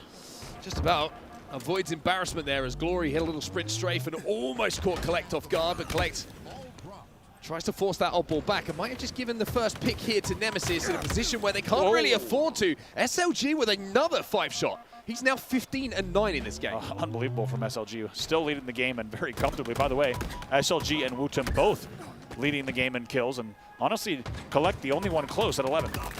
Wootum now winning his individual fight against Sab. 3 dead here for Cloud9. An opportunity to look for the 4 dead. Wootum just spins into oblivion and somehow connects with the shots. Any player you'd count out in a lot of scenarios, you cannot do that about. And I think everyone just, as our brains went through the blender just now trying to keep up with Wootum's POV, understands what we mean. Even when you think he's down in a melee battle where he's looking the wrong direction, you can't count him out. Yeah, the ability to correct mistakes for Wootum is quite something. Oddball going to be grappled back here towards the pipes. Only 10 points required. This is the last push opportunity for Cloud9. Obviously going to be the closest player. They're going to try and milk these last few seconds. SLG has the trust here. Grabs that oddball, Scarpa's away, but he's not going to be able to squeeze those last few seconds of timeout, and Cloud9 have a chance. Not done just yet. What a comeback it would be. And it would not only require significant holds here, it would require 0 errors. Careful with those teammates. Snipe drone? Oh, I thought that was about to get bad. Instead, it's getting bad the other way. Instead, Glory's just going to say, I'm going to avoid embarrassment. I'm just going to grab this up ball and run and close the round out. I want none of Boo Boo after that double kill. And it is going to be Nemesis who go up by 1. Wow. And also, let's take a look at the leaderboard right now. SLG and Wootum both on 17 kills. When the next closest, as once again, Collect still at 12. Huge numbers from that duo. And like I mentioned, if you see the likes of Glory even slightly positive, it means that Nemesis are playing some good Halo. Wootum gets another kill to add to his collection. That's 18 apiece. These two having their own little kill race at the moment. And with SLG having this camouflage, you can also catch out Avicii here. That's 3 dead. Boo Boo last alive. Nemesis thinking about moving in on that ball. Also got to talk about Snipe Drone. We haven't seen much of his POV. That's because he's been a little bit quiet comparatively in the kills category, but how about 12 assists already in the game, dealing a lot of damage. Yeah, I mean, there's one thing to highlight here is there's only so many kills to go round, right? And when SLG breaks 20 and Wootum's already got 18, unfortunately, it's just not the bodies to fire out here for Snipe Drone. I feel like I would love to hear Snipe Drone's thoughts on this so far. He would undoubtedly have a very good quip about what's been happening on his screen. Yeah, now as SLG hits the 20 kill mark. If you don't know much about Snipe Drone's personality, one of the driest yet funniest people you will ever meet. It just has a one comment, and before you respond, he's disappeared to do something different with his life. It's even better in a Nemesis jersey too. There's something even more funny about him, as you would see him looking like a football hooligan on a day out. Collect the last player alive for C9. A whole lot of battery party happening, and it looks like Collect didn't get the invite. He's punished down at Stacks. It's going to be 3 dead. Staggered as well off the respawn are going to be Cloud9. Obviously, the Sab pushed through immediately into towers. A really good pick for them, actually, to create a little bit of separation. Sab actually managed to sneak through the pipes as well. Excuse me, it wasn't Sab. It was someone else who snuck through the pipes. Sab was bottom tower and gets his piece of Nemesis here, and the ball will be now in the hands of Cloud9. A full setup on the map for them as well over at pipes. So we're going to do what he can to try to engage, and they're going to catch Boo Boo bottom C stairs with Gary. Good shots coming in from Glory. Important shots as well. Oh my. Man, the angles, the team shot looks too good. Collect is the last player alive again. Feels like the 4th time we've said this in a row. He's taken down. Beautiful. You just almost saw piece by piece that break coming together. The camo also popping bottom middle at the moment. Looks like the attention is going to be to stop Cloud9 grabbing that. Wootum picks up the double kill off the back of this damage. And look at Glory. This is what I'm talking about. The POV of Glory, sometimes the statistics do not justify how much work he does for Nemesis. Beautifully done. Even though he's getting naded at Turbine, he knew the nades weren't going to hit. He sits there, he plays the angle, he peeks perfectly on the player going for camo. Then he peeks against Stacks, all while maintaining and managing the ball control and ensuring that they can continue holding and rotating as well. And SLG comes in to clean up the damage. Oh my, it's a double kill. SLG. Jeez. I mean, he is playing some Halo right now. The way he played that camo, he let the 2 players walk past him. He finds another position, waits for damage. Easiest double kill of your life. And then he wins his individual as well. Just beautiful stuff coming in from SLG in this game, and certainly in this life as well. We've seen a lead change in the meantime. Now Nemesis holding that ball over at Pipes. They are up by 14 points. It was all about C9 in this round, and then you see a few plays like that come together, and all of a sudden, as you say, Nemesis now leading by 16 on board with Snipe Drone, who's still leading comfortably in the assist category. Has lost 2 teammates, though, so needs to play this slowly. Ball is going to be down bottom middle. It's kind of been thrown out here by Nemesis. They want to try and use it as bait for Cloud9 to step into that trap before those bandits start to ring out across recharge. Looking to take some of those players down. Thank you for that. No problem. Did you mean to do that, or did that just slip out? Sorry, the intrusion that was thought one. That was involuntary. Yeah. I apologize. Got me excited. 2 dead for Cloud9. Sometimes the intrusive thought wins. That was one of them. Yep. Speaking of winning, Nemesis now leading 65-31, more than doubling the score of the opposition, and the kills just keep adding up. And honestly, it's looking like a matchmaking game when you look at the top left of the screen. To have Wutum on 27 and SLG on 25, it seems unfair and unsurprising that you have Nemesis leading by this type of scoreline. By the way, just a shout out as well, Wutum with 68 points of ball time as well. It's not like he's been running around just statting. I mean, that is just killing things. That is a stat line and a half. And Snipedrone's going to grab it. Now he's going to play it. I like that. Looked like he was going to play, but he makes sure it's going to play. 3 dead, though. Means Wutum's the last player alive, and he's on batteries. That's 4 dead, and maybe an opportunity for a grab, but they're not exactly in the position just yet. Going to be A spawns coming in for Nemesis. Maybe all 4 players going to have elevator spawns. It looks like that should be the case. No splits, so this will be ball time for C9. Can they get back into the round? SLG takes a little bit of damage here on his way forward. Wutum re-challenging to break the shields here of Avasi. Collect still with the ball in his hands, but Snipedrone with that first pick this time around, but a simple double kill for Avasi will make the numbers back in the favor. Make it another one. That's a triple kill and a killing spree. Avasi says there's still some Halo to be played in this game, and Cloud9 is starting to chip away at this lead. Really nicely done. Going to be gold, and looks like maybe a pipes push coming in just a moment. Glory's the furthest ahead in pipes, so here comes the pressure. We'll see if Cloud9 can hold. Interesting to see if they try and rotate this ball as well. Wutum in the 1v1. Both players are going to kind of concede. Avasi, though, he peeks back out and gets that pick onto Wutum. Snipedrone trying to get in a position here to finish that kill, but not going to be able to. And Nemesis, 3 dead once again. And SLG, somehow, by the way, just managed to get in bottom middle and throw that ball out. Really nice play ball from SLG. We'll have to see if it pays off for them or if the ball's grabbed right away. It looks like the ball's rotated right back into blue pipes. So even though it's a good effort for SLG, it doesn't slow them down enough.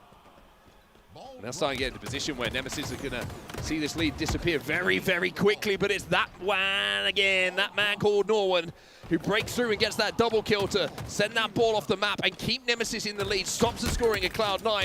Avasi gets stuck, and then, again, who else but SLGG? Tell you what, that was a slightly wacky series of events. Nemesis is somehow able to get a second play ball as they just fly 2 at the ball. Looks like mainly because you already had C9 having glass and presence in gold. They got a little caught out.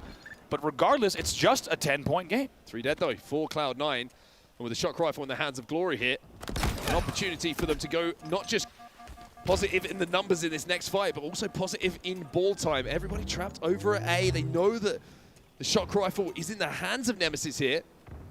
But these first kills so important. Boomer's going to be the player to get it. With the way that Nemesis is out slaying, they should be up by much more than 10 without a doubt.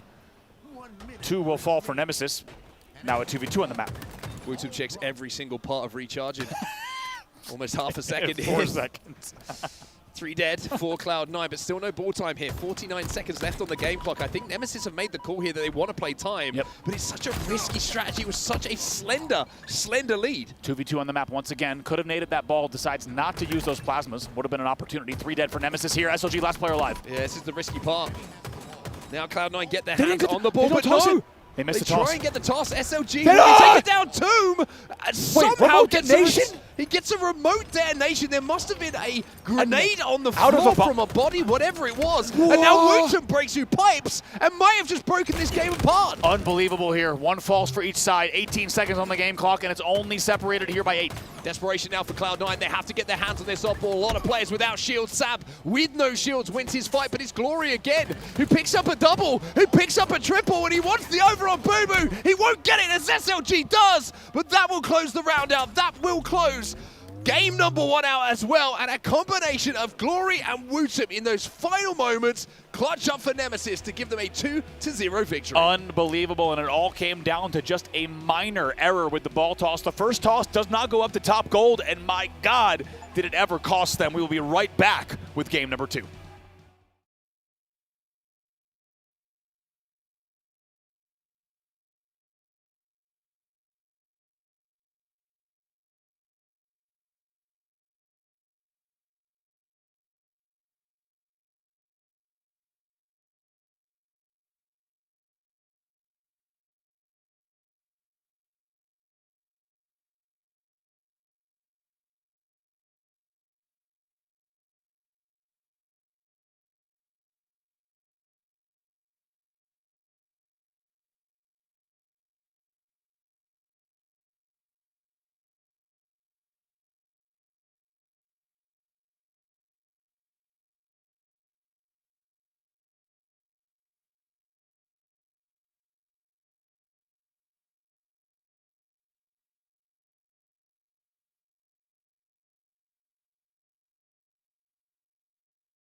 social relationship. He's an elevator guy.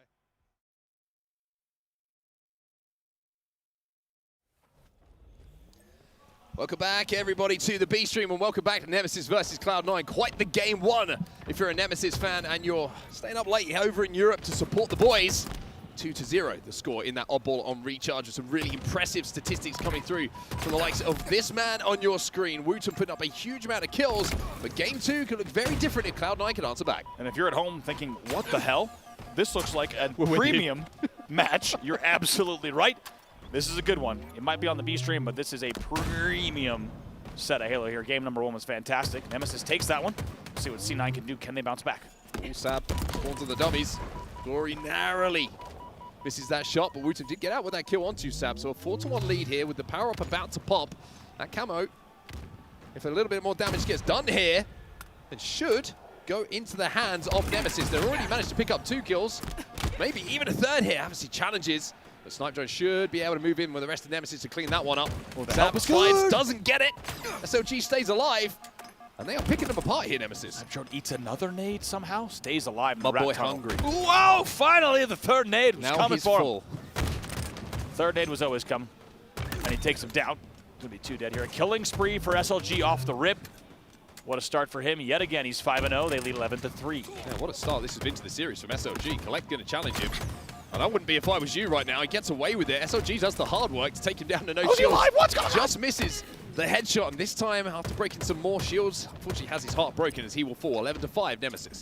Wooten trying to see if anything is still around bottom middle, but instead just nopes out of that and is going to hold an angle. Likely go Nest shortly to join the team at C. Just got so much information though, and Snipe Drone's going to pick up one. Glory finds another, and Snipe Drone actually ends up with 2 kills. Sab is last alive, back tower.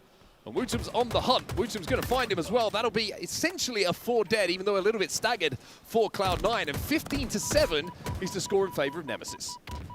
Uncharacteristic slow start for Boo Boo. He's 0-3 here. See if he can get in the board. Maybe start to bring this game back. But as you say, 16-8. It's a convincing scoreline and quite a good opening. One thing we should keep in mind, though, on Live Fire Slayer, there can be those big swings when that power weapon comes up top middle. I feel like a broken record speaking about it, but the one sniper rifle can completely change how this game looks. 16-8 the score, though. Everything going right for Nemesis at the start. Boo Boo on the board. See if he can continue that, but several players here already on the 5+ kill mark. Wooten and SLG specifically, and only them on the side of Nemesis. The QT pays off to get the trade. That's 3 dead for Nem. Snipe Jones, your last player alive. Camo in play, however, at 19-11. Really like that play from Nemesis, actually. The camo was coming up in all that time. They left Snipe Drone to collect that camo and challenge the rest of the players on Cloud9. They knew if they got a couple of trades and engaged with them, they weren't going to be able to cover the ground to even access that camo that was coming up. So it was almost like we don't mind going for 2 to 3 deaths in this situation, or you know, even worse than trading, as long as we can get that power up and get that value out of it. And by doing so, at 19-11, they keep the lead, and they also keep Snipe Drone in the game, having used that power up, but it doesn't get anything out of it. He'll be taken down. SLG trying to stay alive, but cannot. And just like that, 23-12, and even though a few kills go the way of C9, it's still such a sizable and comfortable lead. Nearly double that for the size of Nemesis. And Wooten just trying to keep an eye on Snipe Drone. Eventually he's taken down, and he's going to have to retreat with the snipe. Yeah, kind of understood Wooten's decision there. He was like, okay, Snipe Drone, you're going to die in this situation. You're Whatever I do, I don't want to give them 2. I'd rather keep that sniper rifle in my hands, but doesn't connect with a couple of shots here, Wooten. A bit disappointing from his POV to not hit those shots that you would expect him to hit, but still a 10-kill advantage here, as Glory will find one. Glory with the Dolphin Commando. And once again, a 10-kill lead is just going to be comfortable for them. And if you're on C9, you need to find a way to really break. It looks like a dolphin, right? It's a bit like a beluga whale. Oh, yeah. See what I mean? Yeah, it's I mean, same family, right? Yeah. Fish. Fish family. 25-16, the score still heavily in the favor of Nemesis, but with 3 dead, Glory's going to look to get a trade in this situation. That Boo Boo was no shields, and does better than that. He gets 2 in that situation, 27-17. There was an opportunity there for Cloud9, but Glory sensed that there was players that could be taken down. Yeah. And made it a little bit more difficult for them. I got to say, that really can't happen for the side of C9. For Glory to be the last player alive on Nest, and they know where he is, and he gets 2 kills out of that, to me, that's an indicator of what we're seeing in this series so far. The reason that you have Nemesis leading in that game number 1. And Glory wins that battle against Collect. Things like that. That's not winning a battle. That is dominating a battle. That is a perfect 5-shot, and Collector's going to have a lot to think about after that one. Without a doubt. It's plays like that, and what we just saw with somehow Glory getting a double where he should have just easily been taken out, or at least avoided and rotated out of the way. That's why you're seeing a 33 and now 34-20 scoreline. SLG having another great game here, by the way. He's 12-4 in this game after the performance in game number 1. Another double kill for him, and another camo goes the way of Nemesis. Their power-up control has been immaculate so far in this game. Yeah, 36-22. I mean, take a look at the numbers as well. It's Snipe Drone again in the assist department. Sure, it might only be 4 and 7 here, but 10 assists to his name. Really good distribution of kind of consistent work from the entire Nemesis roster, and they're starting to run away with this. They have been the better team without a doubt, in not just the game, but the series. Obviously has a little bit of a scare there as the camoed Snipe Drone will sneak up behind him to take him down. It's a 2v2 momentarily, but Snipe Drone is just looking to peruse and hunt down some more members of Cloud9. Waits for the shields to come back as Collect and Sab will find kills elsewhere. So Snipe Drone is going to play this one a little bit slower. But at the moment, you're probably thinking for Cloud9, it's about avoiding the steak dinner first port of call here. Yeah.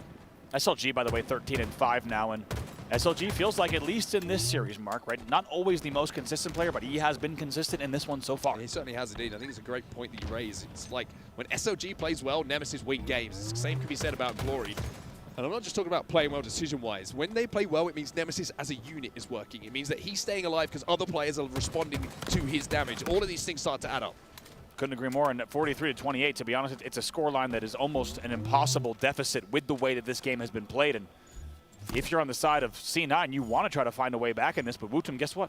6 shots to his name with the sniper rifle top mid. So that's their first concern and worry, is trying to fight through that. There's a little body onto obviously, if he gets taken down, a little repeat coming in here. Nemesis just got to be careful in this situation. That's going to be Snipe Drone finding one of the kills that they need. Only 6 to go now, but being 3 dead, always a little bit of a scary situation, especially when you're going to turn that sniper rifle over to a player like Sab, who can hit some big shots. Luckily for Nemesis, just the 1 bullet left. See what he could do. It, as we said, this shot certainly not going to be the difference maker. It might be an opener.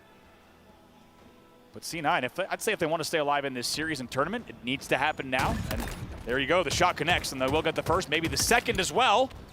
And not over yet, but we're going to need to see something fantastic from the side of Cloud9. 46-35, only 4 kills to go. Well, Wootum finds at least one. Wootum's actually going to challenge Collect here, but Avicii's going to be there to keep his teammate alive, and all of a sudden, a little bit of a momentum swing here. Camo is coming up, and Glory will grab it, and that could be the power-up that is required in these last few moments for Nemesis to close out this game too. That's the question. Is it too little too late? Have they left any opportunity to get back in this? And at 47, I'd say no. Snipe Drone, SLG, they find 2. Last kill was all they need now, but Collect finds 2, and it's going to be Wootum as last alive. He will fall as well. Like I said, great set of plays there. Pretty impressive, and backs against the wall. They do it, but 49-40. All it takes is one little push here. Snipe Drone's going to be there. He wants to win this game. He takes it on his shoulders, the responsibility, and converts that 50th kill. Nemesis with a 50-40 win in game number 2. Pretty conclusive. And now they're up by 2 in the series.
Ladies and gentlemen, we would like to dazzle you with another match of Halo Infinite multiplayer. Right now, Nemesis up 2-0 over C9 in a series that we thought, if we're honest, was going to be a bit closer. Has been dominated by Nemesis so far. We just caught Wonderboy backstage, and he said, series not done yet. Still one more job to do. We'll see if they can do it here in game number 3. Yeah, apologies for the little delay. A PC had to be swapped out on the Bravo station. You know how it is, and we want to make sure that everything is right for this big game. We have Aquarius flag in front of us, and like you say, Andy, hopefully this is an absolute dazzler for all of our viewers worldwide, internationally, universally, wherever you are watching. Nemesis find themselves 2 dead, however. Speaking of, a lot of series heating up in the venue. You probably also have the Alpha stream open, we should mention. Optic Gaming taking that one and sending us to a game 5 in SSG versus Optic. So make sure you got all the tabs, all the windows open, because some fantastic Halo across the venue. But right now on your screen, that's Ibuchi with an overkill extermination. Overkill extermination, and almost as importantly, running the flag off the back of it. You can see it's almost across the map. Camo in the hands of Booby holding down the pink side of the map as well. But Cloud9 have found themselves 3 dead. So even with an overkill extermination, this one is not guaranteed to go home. And that's, you hate to see it. We're talking to players. Somehow the flag gets returned, and what felt like the slaying work was done, but does not result in the flag going home.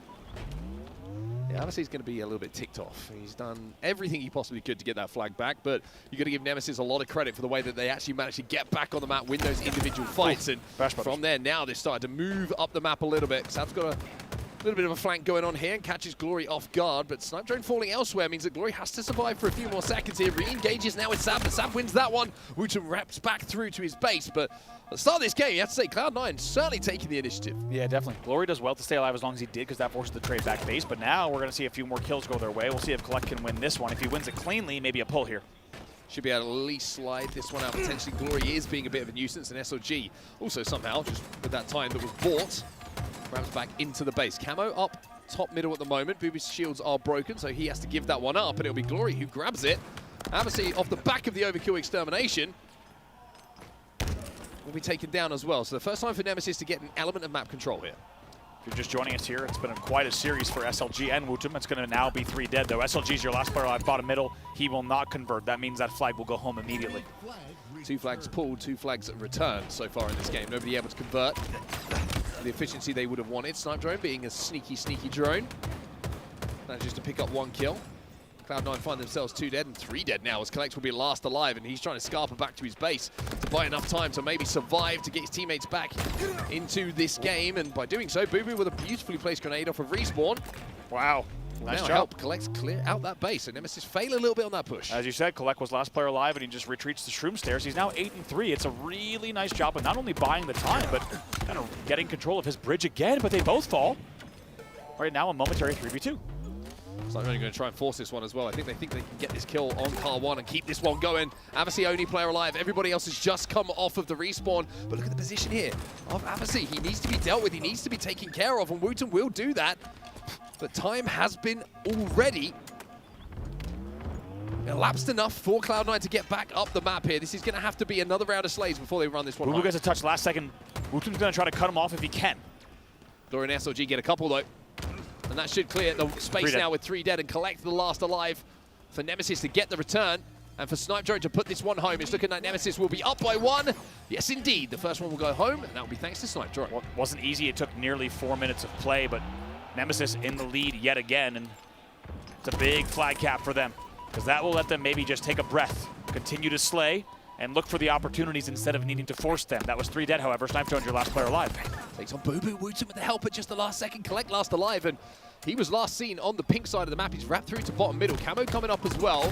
Avicii versus Snipe Drone. And Snipe Drone going to be happy to try and survive in this situation. Avicii will be taken down by SOG. Sap now off the respawn. Wraps back through, but there is that Camo. The top middle will be picked up. And it's going to be Glory who will steal away from it thanks to the sacrificial trade coming in from SOG. Nice work there from Glory. They keep 2 dead, so he's just going to look to continue controlling car 1 here, and with the Camo can really do whatever he wants. He leads to the 3rd kill there. Now making some progress towards the back of the base. Great shots coming in from Collect as well as Booby Dooby to wrap back and deal with that Camo. Felt like he was maybe a little bit lonely on his push forward there. I thought that Nemesis were going to flood a couple of players with him, considering that they had the numbers. Snipe Drone, though, wins his fight. And I tell you what, he almost wins a second one as well. That's 3 dead, and Avicii last alive. We just saw him down to no shields as well. As you said, if there's a player who's going to do in this lobby, it's probably going to be Snipe Drone. Fantastic shots. 3 dead. Last player alive was going to be Boo, and SLG uses the thrust to stay alive. Flag is moving as well. SLG is going to have the time to get his shields back as well. A trade in this situation would be massive, but it's double damage, which he will take in this situation because now Glory is all the way across the map. 2 kills do get converted by Nemesis. And speaking of conversions, if they can just slow down the final moments of these 2 players, the angle, then they should be able to cap this one. There we go. Do slide in, and indeed it'll be 2-0 now. Makes a lot more sense why he wasn't capping. He knew that he had the help coming across bridge, and that flag goes in. Really nicely managed by Nemesis to send a second player back as well. Feels like Cloud9 just a little bit disjointed here. A couple of solo pushes we're seeing. It feels like almost the heads have dropped on this squad. And we mentioned what a kind of prime time matchup this is with how these teams have been playing. Well, it feels like Nemesis, so far in this series, with a 2-0 lead, and also in this game, just seem to have found another gear here. Ooh, nice chop from Wutum. That's it. Gosh. On mouse and keyboard, as you say, he can look many directions at once, it feels like. Sab now flying what could be the first C9 flag across the board. It's going to now be down right at the util door. Cloud9 do get a camouflage, though. That's going to be helpful for them to try and convert this. Wutum flies down bottom middle, but as you say, the return will come in. SLG. So it was SLG who flew there and gets the return. Even though the kills are coming in, they're going to have to pull again. 3 dead. Snipe Drone, the last one alive. Everyone else coming off the respawn. Snipe Drone has fallen. They still have camo inside of the base as well. So Wutum tries to beeline towards that flag to slow it down.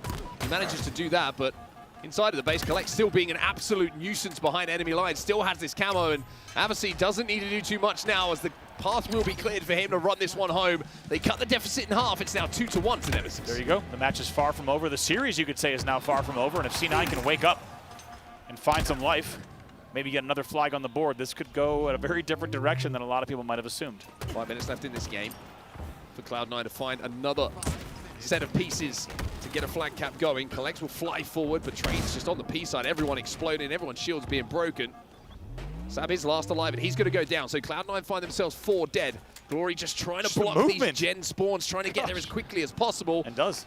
And force either fridge or back flag spawns. It looks like back flag is going to be the case. Man, just 5 consecutive G slides to get right into util. Like you said, really nice movement from Glory. It's easy to hit a few of those, but to hit 5 consecutive to get across in record time, he forces the spawns he wanted. Last 2 players are going to be one shot in the back of the base as well. So Snipe Drone should be able to move in here and clean up these kills. Somehow Collect gets into position to slow the flag down, but the front base pull with the communication from Wutum saying, I can clear the way for you, might just clear the way for Nemesis to restore that 2 flag advantage. See what Snipe Drone, they're both weak in the bottom util. Need to be careful here. Here comes the push. 2 dead on the Cloud9 side, but Boo, he's being a nuisance. He's being a little bit of a tricky customer. There's one more Cloud9 player here. Collect and Sab collect some kills. Wutum is last alive. He's in trouble. I think the Cloud9 might have just done enough here to force this return, but the flag is tossed into a position where they could wrap back for this. What's this push here on the shroom stairs? Gets the touch. Doesn't get the touch. No touch. Wow. In the end, that flag will be returned, and that was a close call. Wutum versus Camo. Camo loses. That'll be 2 dead for Cloud9 after a nice trade coming in from Wutum in that situation. 3 minutes and 30 left on the game clock now.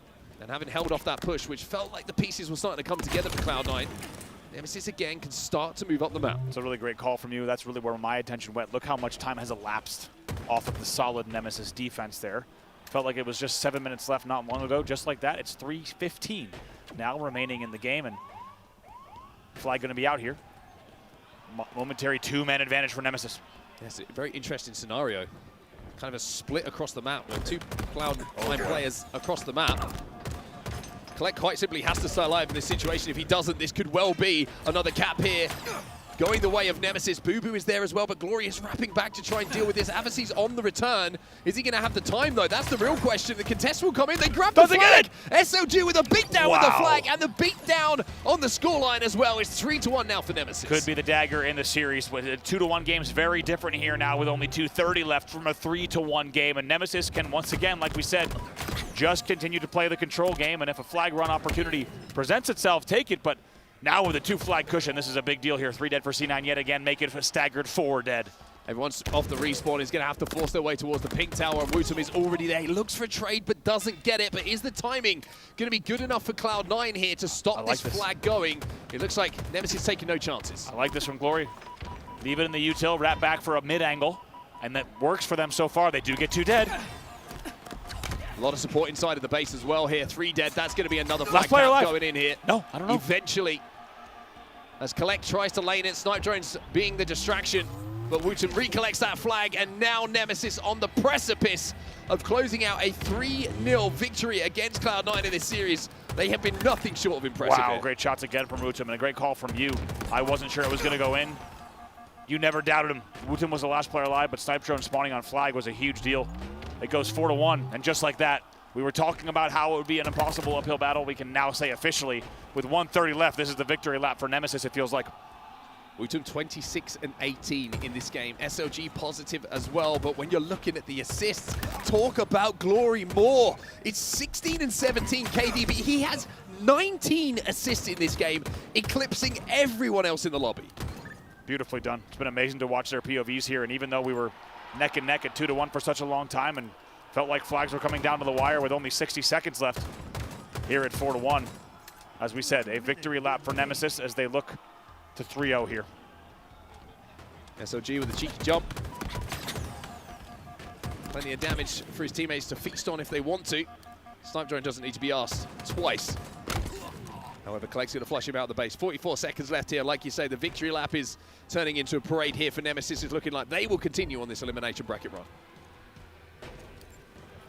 35 seconds left, and you already feel like minutes ago C9 knew what the writing was on the wall. They'll start the run anyway. Pull that flag in here with 25 seconds left. Yeah, Wooten just being a nuisance at the moment. He knows that at some point Cloud9 are going to have to worry about him inside of their base. Collect's trying to force this one bottom middle. Wooten finds 1 kill. He's going to challenge Boo Boo for the second as well. Wooten with the flick. And maybe that is the light switched off here for Cloud9. 7 seconds left. This one is done. And with that double, he joins the 30 club.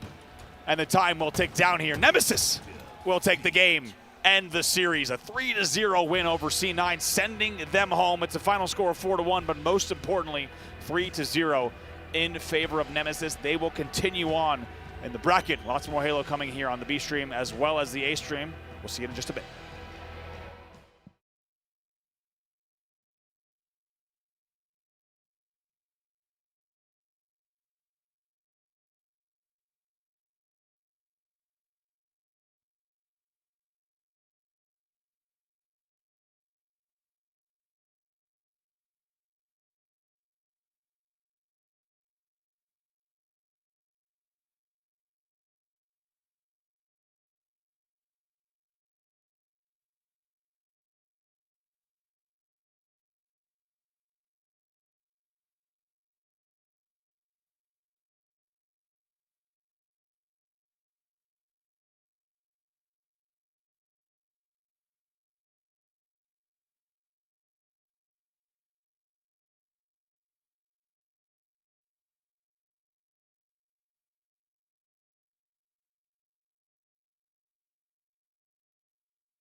Hello everybody, and welcome back to HCS Salt Lake City Major 2, hosted by Spacestation Gaming.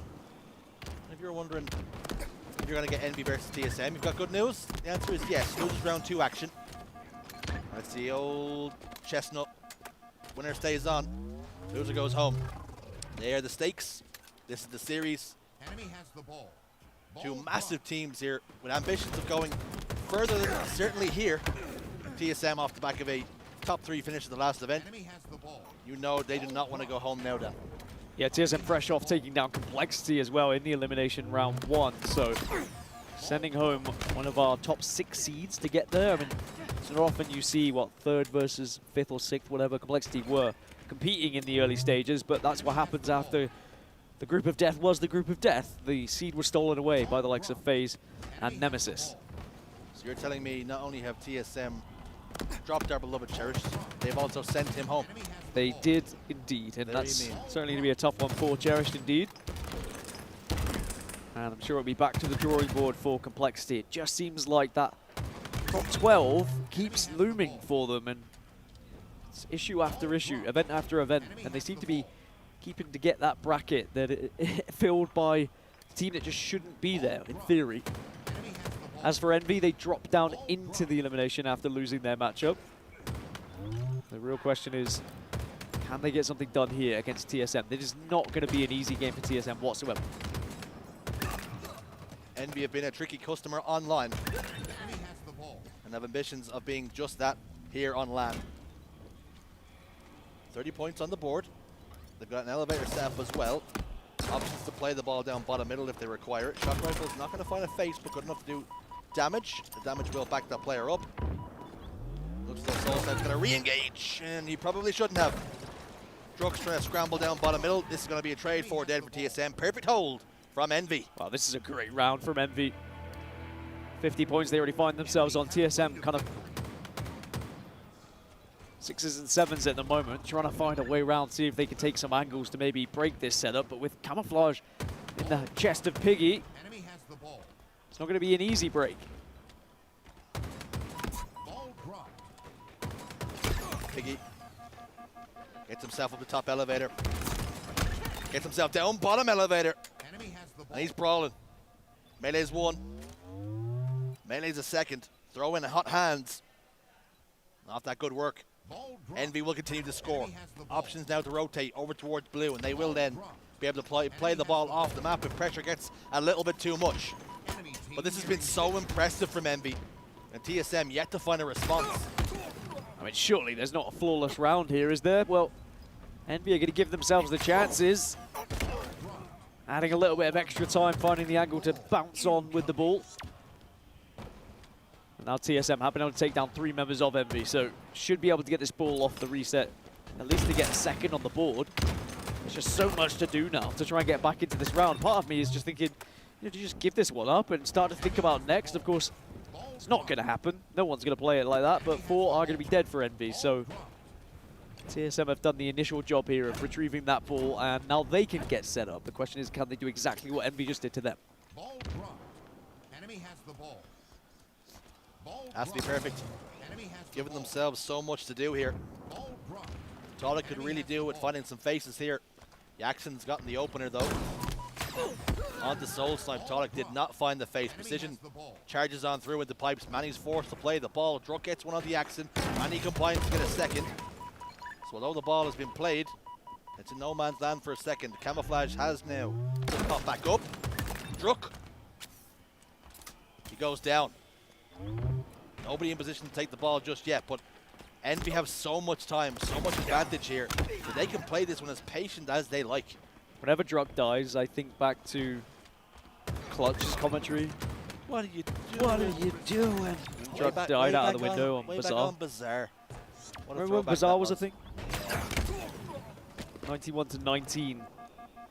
So Envy still haven't been able to convert these last 9 seconds, and they're not going to be able to do right now either, because Soul Snipe does just whisk this one away. Has the shock rifle in the back pocket when he does get pushed. Don't know what his plan was there, but I guess you just hope for the best. Well, I think he knew he was probably dead. Try and get close enough to do a beatdown. Try and soar forward for the trade. But it was spotted out by Envy. They recognized what his ambitions were. Ball down still on batteries, neutral ground for now. Still some work for Envy to do. For TSM, they haven't chipped away too much of this lead. Still a lot of work to do. Ball does now finally reset, but it's going to be right where it was, on batteries. Shroud Screen goes up, that's going to block the battle edge line of sight. Good work from Piggy, making sure that that player can no longer be a nuisance. But unfortunately for him, 3 of his teammates have now fallen, so more chance for TSM to put some points on the board. Piggy is forced to play this one patient. Yeah, TSM aren't taking any chances either. They're not committing to this ball because they know that if they make one mistake here, Envy are going to have it in the bag. Remember, top 6 is on the line here if you win this game. And a matchup with Spacestation will be your reward after their exit from the winner's bracket, losing out to Optic Gaming in a 5-game thriller. Enemy has the ball. Ball dropped. But Envy still not able to get these final seconds. I mean, the clock is kind of on their side. The ball. So they could try and play it that way if they want to. But I'd be asking the question to my team saying, are we sure no one can touch this ball? As time was going on, I was starting to worry, but like you rightfully say, as a matter of fact, the more time goes on, the more it only benefits Envy. Having getting 91 seconds in what felt like one hold before TSM had even registered a point. They have finally got their hands on the ball. Soul Snipe's going to venture forward through long haul, but not going to be able to get close enough to the ball carrier for now, and 100 points finally registered by Envy. And they take a 1-round lead here. It's about time. It is really about time. They focusing on trying to just get some slays. And you spoke about maybe TSM should have thought about just giving it up and going again. And how often do we see, Dan, a dominant round 1 victory for one team and they go almost completely in reverse in the second? A tale as old as time. Sometimes you get a little bit carried away with it, a little bit overconfident. Perhaps the extra time for Envy just to, you know, calm their thoughts a little bit and worm their way into the series might do them well here. Because if you could just do it, if it was a 100-0 blowout, suddenly you're going to be pumped through adrenaline and you're going to be thinking, all right, this is going to be an easy. Oh, you start to think about top 6. You start to think about the what ifs. Oh, you start to think about Space Station. It's impossible to ignore those thoughts. Any human brain starts to go towards them. In fact, when I used to play, it was one of my worst traits. I'd go 1-0 up in a series and I'd start to think about who we play next. And when I tell you, as soon as they then take a map off you and you're like, okay, maybe I shouldn't have thought about that. Does the thought then flip to the other side where you're thinking to yourself, I wonder what I'm going to have for dinner. I'm going home now. It does. It's that seed that gets planted in your brain, the worst thought or the best thought. Sometimes you just have to try and focus up. Enemy has the ball. Does make me question my brain as well. When maybe I should have been taking something to try and make me focus. Everybody else is thinking that does not happen with my brain. Yeah. I'm a little bit special, but that's okay. Dan has premium level brain rot, you would say. Wow, I wasn't going to say that. I will say it for you. Well, it's Many a bit times mean. we've been playing one video game and Dan is forced to play a second video game whilst the first video game is on. That's just called ADHD, not brain rot. Call it what you want. Put whatever label you want on it. One thing is for sure is Dan Gaskin finds it hard to concentrate at times. Enemy has the ball. One team who's not struggling to concentrate in the second round here is TSM. A much better performance here. They do get the play ball. Precision looks towards top elevator. Now, this is going to sound crazy. Is it your brain doing something? Have you noticed how much these curtains are They moving? are doing quite a lot of wobbling. There's a lot of wobbling going back stage here with these curtains. Ball dropped. Just concerned me for a brief moment. Anyway, 27-6.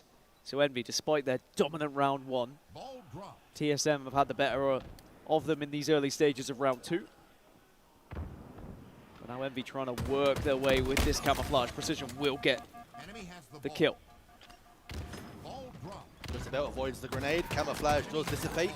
He is revealed, 4 dead for TSM. Envy can start to build on it again. And Ball dropped. you really feel TSM just haven't gotten going so far. A lot of kills on the board, but not a lot of points to show for it in round 1 or really round 2. I mean, you look at the slays, they're very evenly spread across both teams, but not able to put kills into points. And that's what this game's all about. 3 dead for Envy, so maybe that narrative is about to shift and change. Enemy has the ball. I would not have had Envy at top 6 on my bingo card. Quick predictions. It would definitely be a shock result, in my opinion, if they are able to take down TSM, regardless of TSM finding themselves in the elimination bracket from their performance in pools. But it goes to show just how far these Envy players have come. I remember when we were casting the likes of Jackson, Piggy on B stream, coming into pool play from open bracket. And now they find themselves on an org, solidified pool play team, and competing for top 6 right now, and guaranteed top 8, of course, already being in this position. And maybe a stab at Space Station for a top 4 position, which would just be unbelievable. And it really comes down to as well for Enemy has the ball. Envy here against TSM. It's easy to say, well, TSM finished top 3, that's the storyline, but a lot of people will say they had the favorite side of the bracket. Enemy has If the not ball. for that win against Nemesis, they could have found themselves finishing in the top 6 position. But a chance for TSM to go on a run here and right some of those wrongs and maybe answer some of the critics who did say things like that. Didn't go according to plan in pool play, went 1 and 2, lost to Nemesis, lost to FaZe Clan. Enemy has the ball. And unfortunately for them, they're all out of lifelines. Lose this one and they will be eliminated. So Enemy has the ball. a lot of work to be done because Ball dropped. Envy in the ascendancy, already with a round on the board and in the lead now after some good work. Ball dropped. Enemy has the ball. Looking at precision on the stat line, 24, 8, and 16. Ascendant, the two of them working in tandem, putting down a lot of damage, but also leading the lobby for kills, but leading the lobby for time as well. That's incredibly impressive. This one could be decided by the clock. 1:43 left. Pretty close to being even Stevens right now, but Manny trying to take a position down long haul, which would make it awkward for Envy to grab this ball. He's actually just trying to support the call that's come, that someone was in danger. Ball reset. Call an ambulance, but not for me, perhaps. Incoming. Double kill for Druk. Manny then into gold, clearing his angles, clearing his corners. Teammates there, Soul Snipe will bank that grenade off the floor. Did you see the content piece HCS put out of the players naming a player for every letter of the alphabet? Yeah. And Soul Snipe, when it got to T, didn't say Torlik. And Torlik was stood right He was standing there. right there. And he was just like, what the hell, bro? And he was like, let's do a redo. Enemy has the ball. I did see Cristola getting a mention though. This is probably one of the only cues. Enemy has That's the my ball. cousin right there. Ball dropped. Was disappointed when it came to G in there. Not a No mention of Gaskins. Gaskin. No chance of a Jersey either. And for good reason. Jersey 2. Imagine if they had said Jersey 2. That would have broken God, my heart. that would have I annoyed never you. would have heard the end of it. A 6-second lead then. 30 seconds left. I said the clock's going to come down and be a part of this one. Well, the clock is counting down. 25 seconds for TSM to try and find the ball, and perhaps Envy starting to look towards that clock as really helping them out. Ball does get reset, could be a good thing for TSM. Puts it in an area that might be more grabbable. But Piggy's going to watch over this one, protect it with his life. This is a precarious position for Piggy though. And TSM do have hands on the ball. Now you're forced to stick or twist. You drop down, force the ball Oh, down big the nade. floor as well. Huge, massive grenades. Last man alive is Talik. He cannot get there. And we hear a little roar from the side stations. Envy happy enough with the work that they have done. This map number 1 is secured for Envy. We'll take a look at the stats very shortly, but a very impressive performance from Envy, Dan, it must be said. And for TSM, that's possibly the worst possible start they would have wanted because they were not competitive enough in rounds 1, a little bit better in 2, but they haven't been able to play their game and really influence proceedings. They did not get into that game really whatsoever. The second round was a little bit better, but Envy was just able to manipulate it in their favor. Precision was the highlight player, both damage and kills. Perhaps he can be the real one here to set Envy apart from TSM. All right, we're going to give a quick break. When we come back, you guys know the score. It's going to be map 2.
Welcome back, everybody, to Game 2. Envy versus TSM. Losers round 2. You should be familiar with the stakes, but if you're not, I'll fill you in.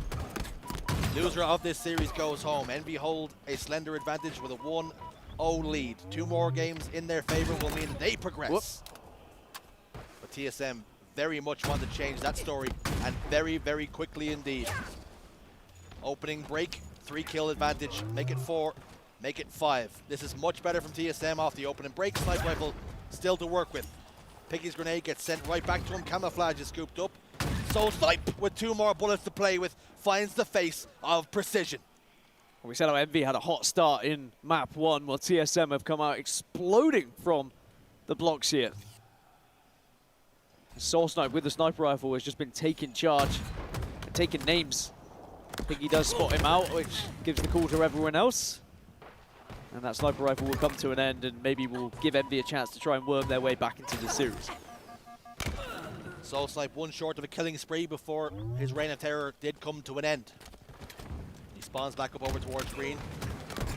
Looks as though he was tucking his knees in between, or tucking his head in between his knees and kissing his ass goodbye for a second. Where would he be tucking his knees? That would be his very, knees between very his head. I'm telling you. That's a talent. 3 players pushed out big door. Talik down to no shields. No problem for Piggy. Rook. That's 2. Could be about to be 3 from Piggy. Manny tries to run. Manny tries to hide. But Piggy goes hunting. This little Piggy had roast beef, it would seem. 13-11. Envy starting to get back into it now. And for such a dominant start, that is brilliant from Envy to just be able to regroup and assess how they're going to get back into the game, not being stunned by the explosive start from TSM. And Manny go for the little sneaky beaver play. Sadly, I think he hadn't put any deodorant on. They were able to smell him. Absolutely sniffed out. But no problem. Still alive, still on the map, still moving and grooving. He hasn't fired his gun in a while, and it's getting hot right now. Precision forces him right back down his hidey hole. Precision, after getting a kill on the Druk, immediately turns his attention towards Manny. And they are in hot pursuit. Settles for a trade, does Manny and Yaxon. And it benefits both teams really, currently 16-16. And it's interesting in Slayers, Dan. Everybody seems to play them a little looser at the start. And you always wonder, if you tightened up the whole game, maybe you don't have these close layers. Honestly, it annoys me. When I'm playing, when I'm watching, when I'm playing with people, it seems like the early kills aren't valued as much, when you would absolutely go back and take some of those deaths away if you could. I used to say to my teammates, let's play every kill like it's 49-49. Like, why are we making stupid plays when we can just play this one a little bit safer and not give up deaths that are unreasonable and allowing our team to get ahead? It almost feels like when teams like TSM go like 9-1 up, they think they're playing with house money, that they can just throw away some of these deaths. And now you find yourself 22-22. 22-22. Scoreline has changed thanks to a Talik double kill. And now he has a sniper rifle. And we haven't seen anybody really pop off. Soul Snipe did hit a couple of shots, but didn't exactly take over the game. And there's a time and a place for Talik to do it. And is that about to be now? Jackson's all alone over towards green, so he is isolated from the rest of his team. Do they have that information? This Slayer has slowed down to a crawl. Both teams acutely aware of what this means. Good vocabulary there. Yeah, thank you very much. Hit one. No. Denied. Rejected. His Descendant now. He'll get the sniper rifle. It'll be his turn to try and hit some blaners. Just making sure he had the right weapons. And his target's trained over towards Snipe Tower. But TSM are purposely going to try and avoid those angles, and instead they do go around towards the camo side, and it was 1 bullet, but that was all that was required. He gets his kill. Double kill locked in for Descendant. He might not be done just yet. That wasn't a frag, and he's about to find out the hard way. Did manage to avoid the splash damage. How many times has that happened, even to the pro players? The assumption always then the... You check your pockets, you go, oh, I didn't mean to throw that one. Just natural with your brain where you think it's going to be a frag. Could be a difference maker though when you get to the last stages of this tournament, as Precision does win the boxing match with Soul Snipe. I do enjoy Precision's bandit skin as well. It's very purdy. I don't like what's dangling off it though. I didn't even see what was dangling off it. And there, again, is my brain. Any distractions, I can't have it. And it looks as though Druk has killed his own teammate in Manny. His grenade done the damage, got the kill. That's not going to help TSM's cause here at all. Down by 6 at the moment. And these kills starting to slip away. And every single time TSM do make a mistake, Envy capitalize. And I tell you now, you probably don't even need me telling you, killing your own teammate is a mistake, and a big one. And how valuable these final kills are going to be. 4 kill difference. Druk, top middle, pistol, not going to be able to get the kill. Druk shuts him down, and we hear a roar as well. That kill mattered, and it meant something. And perhaps it's a road back into this Slayer and back into this series. Well, how TSM would like to go back and take away some of those 6 or 7 silly deaths at the start. Sniper now popping up. A big moment for both teams to try and get hold of it. I believe Manny's escaped with it. And if he has an opportunity to maybe... No, he didn't grab it. Tulik instead is going to be the one who gets hold of it. Running around with just a bandit at the moment, but whips it out and slams it into Piggy. What does that mean? Slam the sniper rifle. Oh, okay. Sender going to be the next target. Will confirm the kill. Suddenly it's 40 to 39.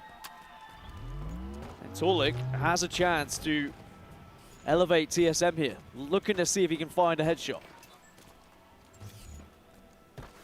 1 kill game. Tulik, perhaps. It might be too soon to say game in his hands, but it's definitely in that territory. 7 bullets.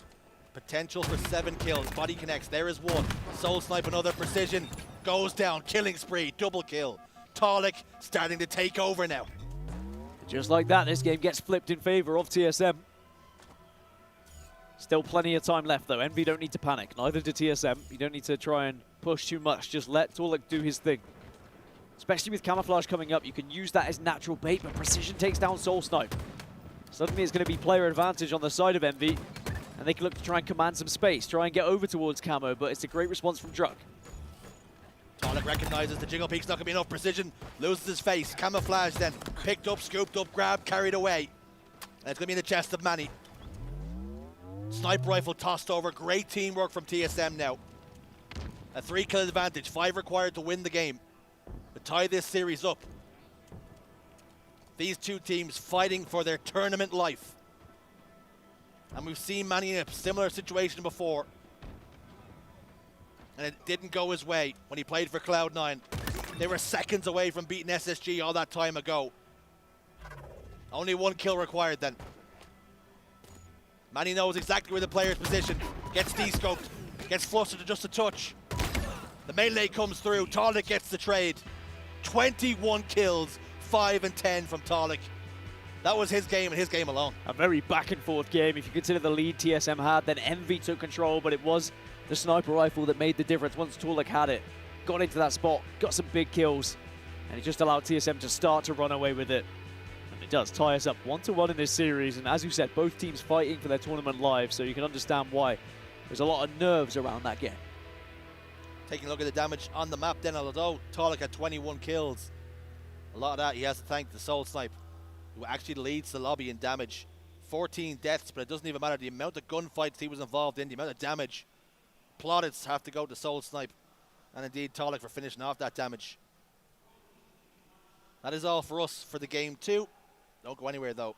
This conclusion is definitely going to be one you want to see. We'll be right back.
Game 3 underway now, folks.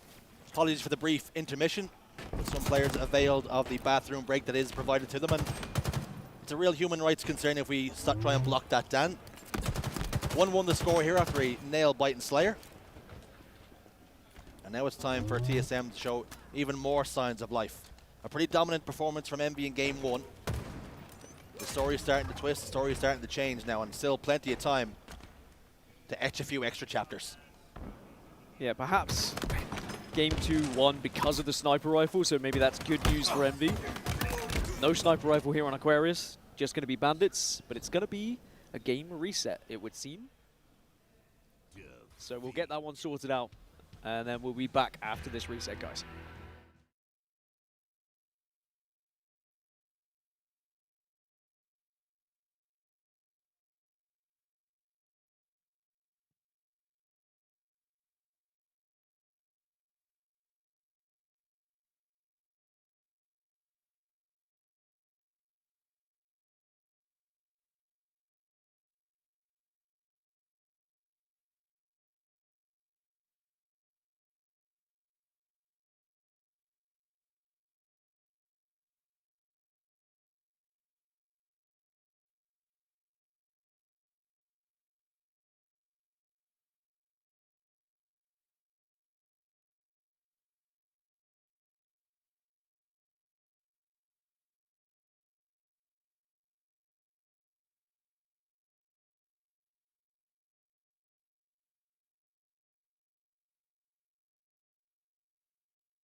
Okay, folks, anybody familiar with the movie Men in Black? Dan and I have just taken out our shades, and we're about to use a neuralizer. You did not see, nor do you remember what happened before. It's Envy versus TSM. Score remains 1-1 as it was when we left it. And Dan would like to say something. Fun fact about a neuralizer. Did you know they can set however much time they want, minutes or years? Crazy. For how long you forget, yes. Anyway, back into it. 11 minutes 30 on the clock. Of course, we've just started. Flag is going to be pulled.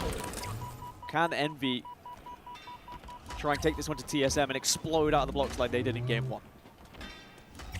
Indeed, it seems like they are about to. With Manny and Tollick in the respawn screen. Thanks for joining us, folks, over from the A stream. If you are just joining us, let me fill you in. Let me set the table of what you are seeing on your screens. Envy versus TSM. Game 1, a convincing win. Oddball recharge for Envy, 2 rounds to 0. TSM came back to things close later, but they squeezed out the victory. You're now joining us in Game 3. Not a deciding match, but as you're more aware, the winner of this series will progress. Loser goes home, which is a crazy thing to think about. TSM just last event finished top 3, but they are the stakes, and that's what these two teams are playing for. Yeah, remember, this is for top 6. The winner of this will play against Space Station after they fell against Optic Gaming a little bit earlier. So that's your reward for winning the series, is you get to come up against the Space Station who looked very good, and maybe you're going to be a little bit annoyed dropping into the elimination bracket. Still quite a way to go in this series, especially with how tight it's been so far. Descendant making another flag run here. Is probably going to be chopped down, but just about squeaks around the corner here. Does fall. Any teammates on hand to apply the finishing touches to that flag? The answer is yes. Envy do take the lead. They threatened to do it the first time. They were stopped. Second time around, they will not be denied. Counter cap opportunity here, though, so Envy have got to be careful. 2 players down to about half shields. Tollick will fly out, but unfortunately for him, he was met by 2 bandits trained on him. This flag has not made too much progress. Envy do have 3 members on the map now. That's soon about to change. Tollick getting 2. Camouflage, though, for Druk. You can see he's not comfortable. He's getting information from his team. Around bottom middle, there's a player making it very difficult for him. He's still trying to spot that player out.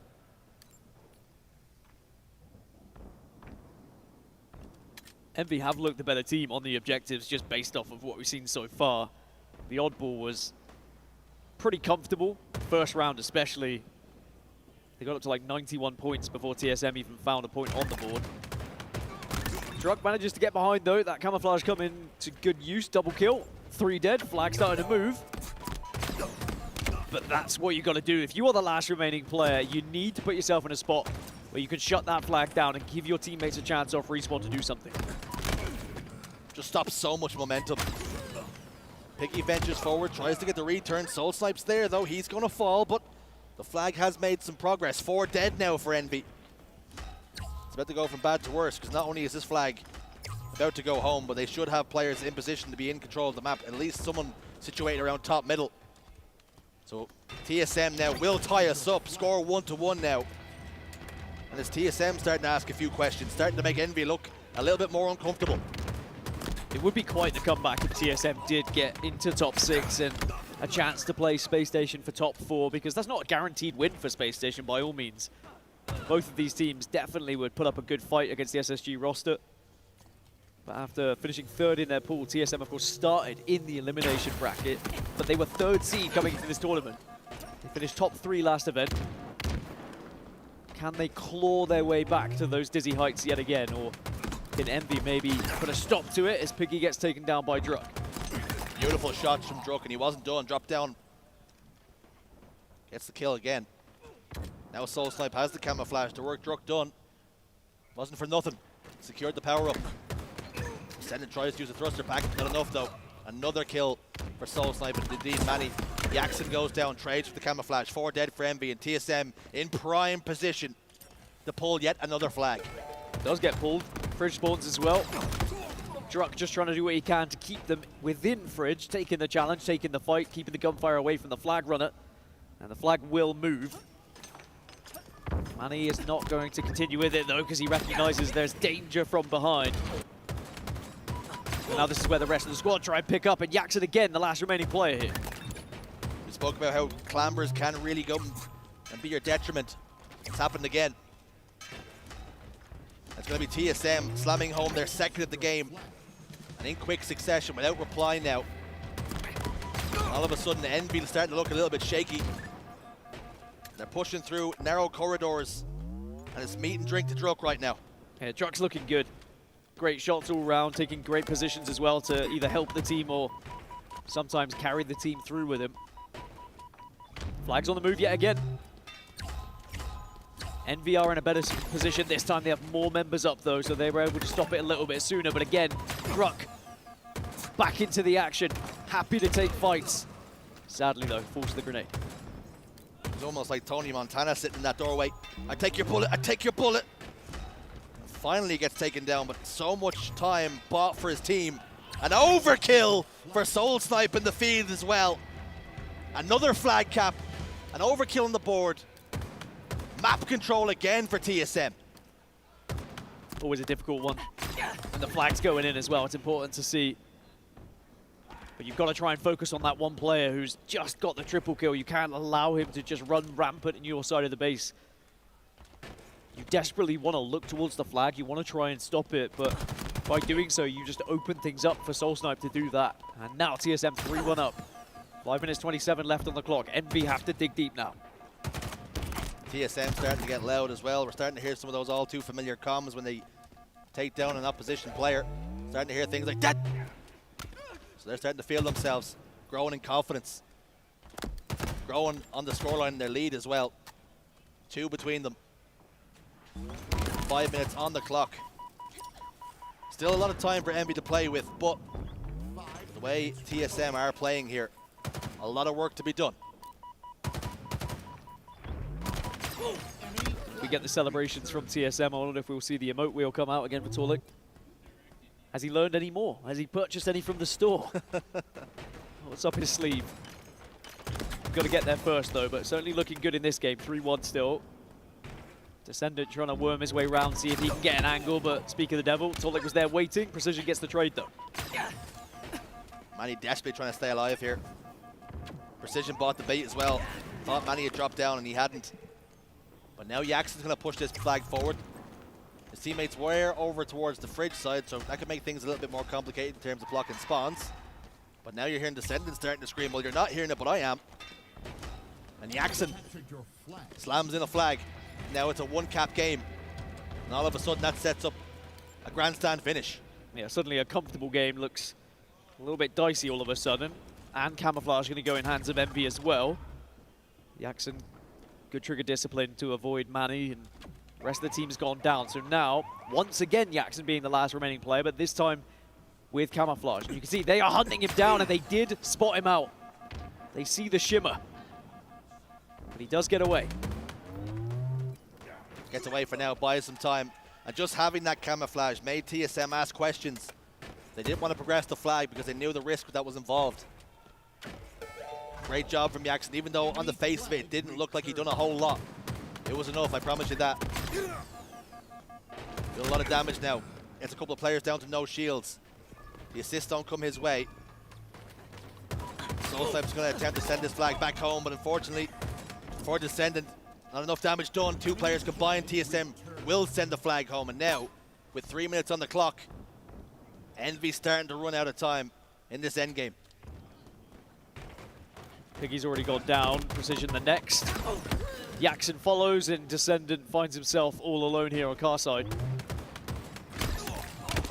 Does manage to connect with Druk though, so that also puts 3 dead on the side of TSM, which means they won't have as much map control when Envy spawn. But you can see TSM are trying to be a little bit aggressive with this one. They don't want to just turtle up and allow Envy too many opportunities to punch into their base and get a flag. Instead, they're taking the fight to them here. Definitely holding a higher line of engagement for many reasons. 1, the potential to get a flag capture. 2, if you do, worst case scenario, die, you'll have time to spawn back up and Envy will have to push a lot further forward to see any sort of reward. Manny again, slipped through the cracks. Throws down a nade, denies a little bit of possession of land. That will mean 2 of his teammates have gone down in the meantime. Descendant and Jackson got a couple of kills. Work to be done here for Manny. He's putting it in. Descendant tries to get away bottom middle. Nothing doing for him, though. And he's just been a nuisance in the enemy base. Would you say he trickles through the cracks? I don't think I would. No? No, sift through the crack, maybe. Like sand. You also said Manny and many, and it got me very confused. 2 different things. Descendant, last remaining player. Manny is going to be running it. Jackson now spawns, and I think Manny might just be a little bit too quick with this one. And unless we see a big old nade tossed across the map, we might see TSM going 4-2 up, and it may just not be enough time for Envy. There is said nade, and there is the attempt to stop. Soul Snipe, though, responding on the other side. Manny goes in, Manny slams it home. TSM, 4-2 the score. Double the lead. And are now knocking on the door of a 2-1 lead in the series as well. And for Envy, just running out of time. That hot start they had, they weren't able to hold it, they weren't able to maintain it. And TSM, the longer this game has gone on, the longer the series goes on, just growing in confidence now. 48 seconds. Have to start to try and push in here. Have to go for some sort of miracle play. Jackson does help. Descendant is moving the flag as well. Shots in the back. This could be a massive flag. 4 dead for TSM. Is there a chance for a back-to-back here? They spawn over towards Engine though, and that will just slow things down. But it has given Envy a chance with 27 seconds left. That is heartbreaking as well, because you thought there was a potential for a back-to-back flag cap, but it was split spawns because of where Jackson was positioned. And you can forgive him for wanting to get the flag going as quickly as he can. But perhaps if you had it back, you maybe blocked the spawn towards Engine. You maybe stand on that bridge. Try and block 2 spawns, try and be an influence, but kills going the way. It's going to amount to nothing. TSM hold on, TSM survive, flag gets sent back, and TSM go 2-1 up in the series. Envy with work to do. TSM find themselves 1 map away then from coming all the way back from losers round 1 into top 6 and a matchup against Space Station on the horizon. Sadly for Envy, they just couldn't hold on to that early lead that they had found. It was a great effort by everyone on TSM though, whether it was defending or attacking, but it was 7.2k damage from Druck. We saw it in the early stages. Druck just happy to take fights, always engaging, and whether he was leading the charge or supporting his teammates, he was doing a lot there. Taking a look at the stats, Descendant 26, 22, and 10. Very impressive performance from him, but unfortunately he finds himself on the losing side. Manny with 18, 17 and 12, excuse me. Good work from him, 5.0 KDA. Druck, though, leading the lobby.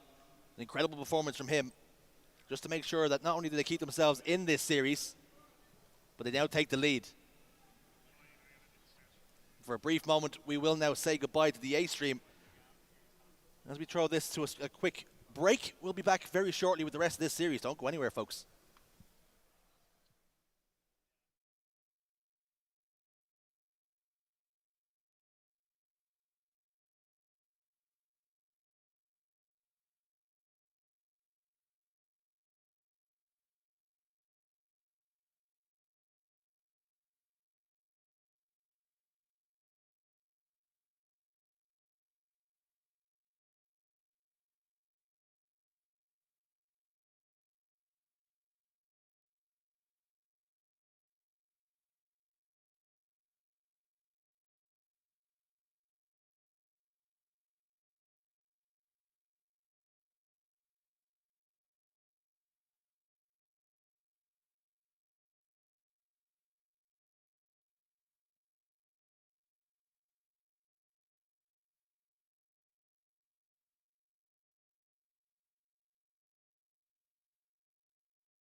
Welcome back, everyone.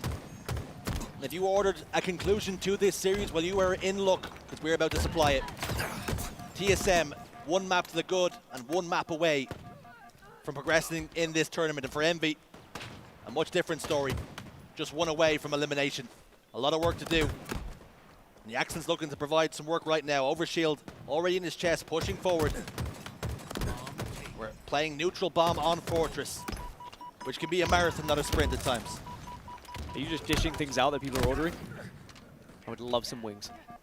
Honey rub? Honey rub for sure. Maybe Torlek could give the sniper a bit of a honey rub, but sadly it's going to be handed off to Piggy. Does connect with the first as well. And we do know these games can go the distance when it comes to Bomber Fortress. It can be a little bit difficult to worm your way into that base just because of how the spawns work. So you really have to take a commanding position, especially with this sniper rifle.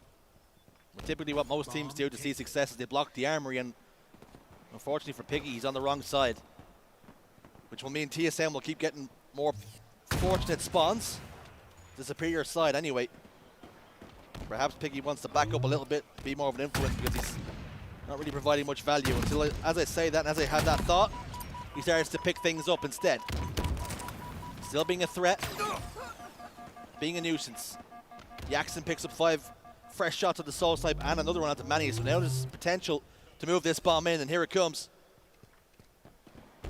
Do TSM have enough in the bag? Druk goes down. This is massive potential, and Piggy recognizes that he is blocking the spawns that he probably shouldn't be, and that's why he ventures out. This is perfectly played by Envy, and the perfect response after that last loss. Envy are already on the board, and this could be enough to win the game. I mean, once again, Envy, quick, out of the blocks at the start of the game. We saw it in round 1, we saw it in round 2, we see it in round 3, and now we see it in the 4th map here as well. And with Overshield and a couple of kills going their way, that bomb can be moved once more. 3 are dead. Precision looking to try and put this one in yet again. It's going to have to go the longer route up the stairs, but it is a safer one. Piggy's got another kill onto Torluk, and you said, you know, this could be a win because sometimes we have seen these games finish at 1-0. At 2-0, you are asking a lot of TSM to get back into this game, but still work to be done on these spawners. And you rightfully say we've seen hot starts from Envy, but they haven't maintained and matched that pace. Ultimately, the steam ran out. Shots. And they allowed TSM back into the games. That could soon be about to change. Bomb is being armed. Descendant drops it though, trying to stay alive here. Gets it halfway charged. The fuse halfway lit, but TSM's hold looks to be strong enough. Precision the last man alive, but he's a long, long way away from that bomb. And he tries to venture forward, take space for his team, but Precision says, not on my watch. By name and by nature, Precision hitting those shots.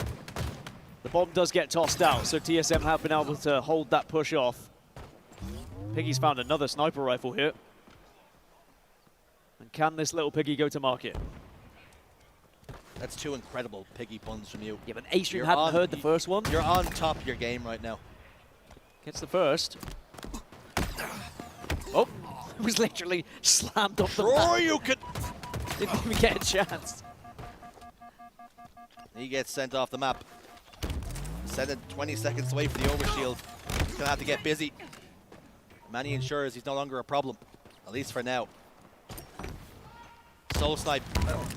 He's got that weapon in his hands again. And he plays sweet, sweet music with it at times. Kills going their way, but again, the same issue that Piggy had before. He's not really in the position to be an influence right now.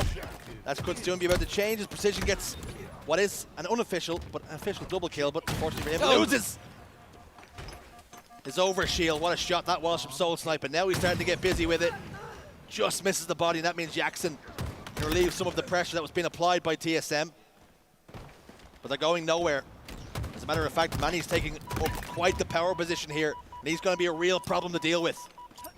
Yeah, but someone needs to grab that bomb, and Druk's busy playing Ring Around the Rosies at the moment with Precision. Does win it. Manny finds the bomb. Manny kills with the bomb. Now can Manny plant the bomb? No, gets denied, but there is still other members of TSM there. TSM still trying to lay siege to this base. Still not clear just yet, but as I say that, Soul Snipe and Druk do fall. Precision goes down. Envy looking to clear their lines, throw the ball away. For good reason. Bomb being tossed out.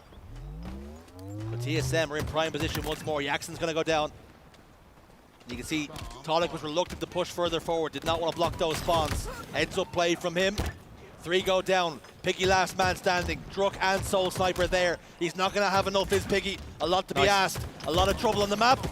And TSM tie us right the way back up. A lot of it down to that repulsor as well, just denying that grenade from Jackson, who thought off spawn maybe he was going to be at an angle to deny the bomb. And just like that, TSM find themselves 1-1. So again, a really hot start from Envy, answered back by TSM. And will the pattern start to follow that? Oh, see you later. Bye-bye. That Descender just didn't want to take the fight. It's like the Wily Coyote just dropping off the map, chasing after the bunny. Or the Roadrunner, excuse me. Not even a bunny. Different animal entirely. Sniper rifle about to pop, and that's why Soul Snipe is hesitant to move. And he's stolen the enemy sniper rifle. Precision looks back, spots out Soul Snipe. And immediately he's put under pressure. But they've got to force him out of here. Precision tries to push the bomb forward just so it's no longer an issue on his side of the map. 3 go down for TSM. Tolic has sniper rifle and a little bit of overshield as well to play with. Doesn't hit the body onto Jackson. Try to clear his lines, try to check his angles. Has to settle for just a trade. That's good play from Jackson.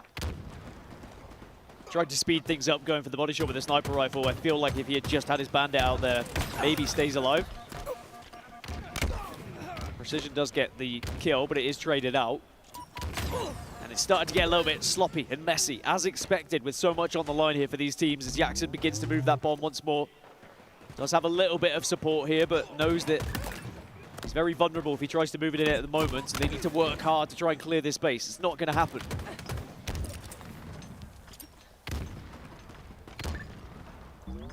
Soul Snipe's good for 1. Precision is close to Tolic here. He has to take care of business. Doesn't get a trade. It's very good from Tolic as well. Remains on the map. Gun on the map and can now look towards bottom middle.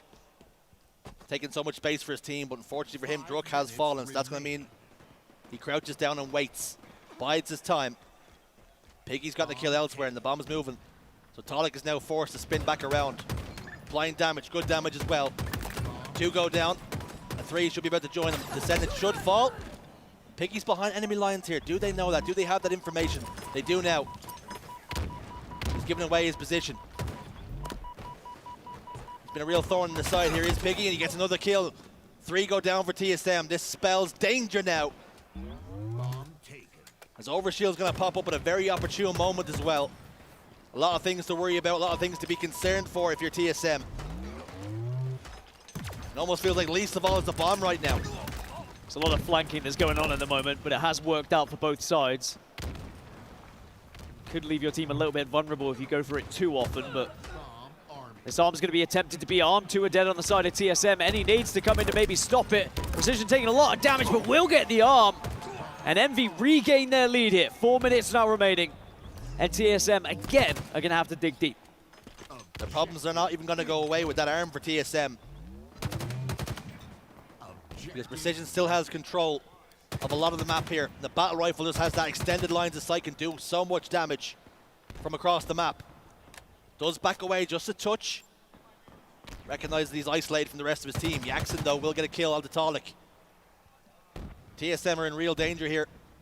Envy, more than just interested in pushing this one to a game 5. Again, remember, folks, tournament life on the line here.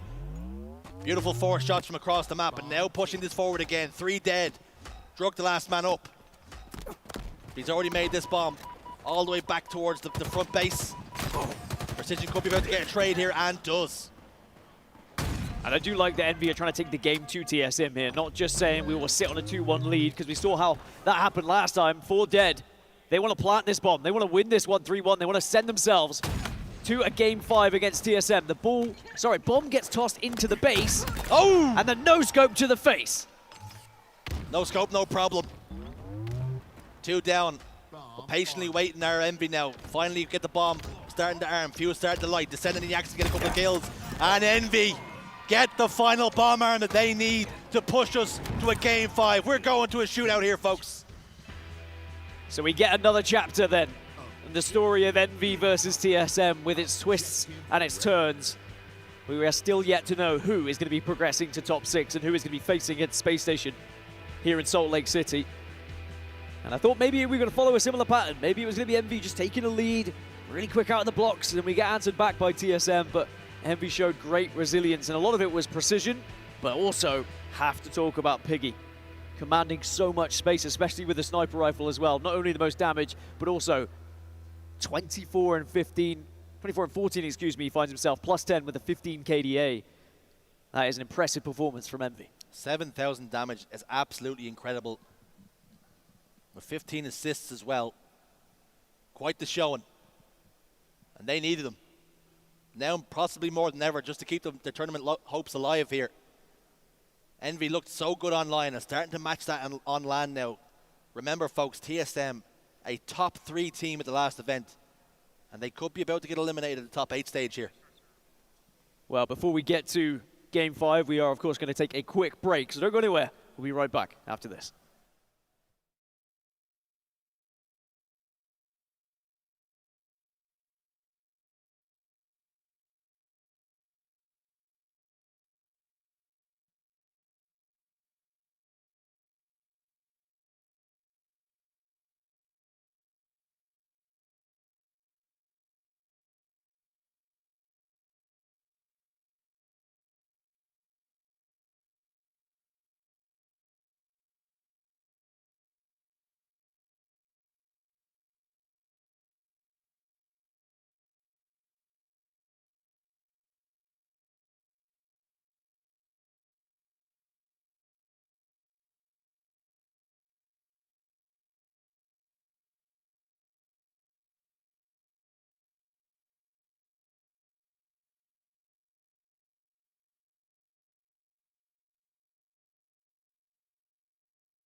There is only one way to separate these two teams. Let's make them brawl here on Origin. What will be the point of difference? Who will be the point of difference? Right off the rip, we're typically used to seeing Envy start hot out the blocks. But all of a sudden it's TSM in the ascendancy. A 3-1 lead, rockets in hand. Druk gets one, Druk gets two. And Descendant could be his latest victim. Ooh. But he gets shut down in the nick of time. Now, not with how Descendant and Precision have both been playing. They've been winning a lot of gunfights. And it was an important one as well. Otherwise, you would have found yourself 7-1 down. Now, we did see something similar, remember, on the previous layer with TSM, where they took like it was like an 8-2 lead. Then they threw it away, but then they brought it back in the latter stages. Well, maybe they've learned something from that, and they don't want to give away any cheap deaths in these early stages this time, as Torlik now has the sniper rifle, and we've seen what he can do in the past. Sniper rifle, shotgun, whatever it is, it's effective right now. 3 go down for a moment for Envy. Spawns are going to be popping up around that extra player, that last remaining member. I like this from Torlik, though. He was getting a little bit excited. 9-2. Let's start pushing them. Let's take them down. I've got a sniper rifle. And then he remembers, I have a sniper rifle. I have 6 bullets. I can do a job from a distance here. Killing spree! Double kill! And that is the job that he is set out to do here. And it was a criticism you had in the Slayer in game 2. Why don't players take it more seriously in the start and in the beginning? Don't throw away your lives frivolously. That's a tough word to say, actually. Actually, sorry, I tried. I mean, if you are 13 kills up in the late stages, you think this is done. If it's 40-27, you're like, all right, we've probably secured this, boys. 15 kills, you're now ahead. Don't get carried away. I mean, you are in an incredible position, but don't give up anything. Don't give away any easy deaths. 20-3, this is insane from TSM. Envy are very much on the ropes. They're almost already over the ropes by this point. Starting to buckle, starting to wobble, starting to shake now. Under the weight of expectation for Envy. They've been so good in the tournament. Unlucky at times. But TSM, they do not care. An easy kill for Torlik. They all seem to be coming quite easy right now. Jackson's desperately trying to live. And I promise you something, it's going to go from bad to worse. Another set of rockets here for Soul Snipe. And everything's on easy street right now for TSM. Settled for a trade, rockets down on grass. TSM can do that all the live long day now. And TSM have been playing this well. They have been playing it a little bit slower. They've not been getting too ahead of themselves and getting too excited. This lead is incredible, 16 kills. They should not throw this away. I do not believe a pro team should throw away a lead like this. But we have also seen it happen time and time again throughout Halo's history. Nothing is given here. Sniper rifle is grabbed. And here's a chance for maybe Precision to try and get them back into this game. Sadly, he's taken down instantly. Nothing is given. Everything is taken. And TSM, they are picking Envy apart right now. They've barely been able to get going. Soul Snipe 10-4-4. Torlik 8-5-2. Druk 10-3-2. Barely any deaths across the board. Manny the only real outlier. But already involved in 9 different gun engagements that have resulted in a kill. Is this the opening then? The answer is no. Torlik hits the body, connects with the face, gets another. It's a Torlik show. It's almost worth the price of admission alone. All right, I don't think he would have gone for that if it was like tied 25-25, but he said, you know what? We have a little bit of a cushion to work with here. 15 kills, still the gap here. Make it 16. And TSM only 14 away from winning this series and setting themselves into top 6. And a date with Spacestation Gaming on the main stage. And for Envy, is it going to be just another nearly? A maybe, a what if? TSM have been absolutely dominant in this Game 5. And they typically do show up in Game 5s. They have the ice. And they're showing it now, because it's chilly here in the game. 18 kills. Manny goes down, but it doesn't even matter. Rockets have fallen. Envy need a miracle here. Oh, it would be a miracle. It would also be one of the most insane comebacks you've ever seen on main stage. It's so unlikely. Just the way TSM have been commanding space, they make it difficult for Envy to make a plays because they're always offering up the trade. That being said, there are 2, there are 3. Soul Snipe, last player alive, and he's going to be collapsed on, you'd imagine. Envy are looking for him. He needs to make himself a difficult kill, which he doesn't really. Tries to escape. But Torlik at least is going to respond. The kill difference still 11 though. Make it 10. Don't you do this, TSM. Please don't you do this. Actually, please do. Actually, I take it back. We're signing up for the entertainment.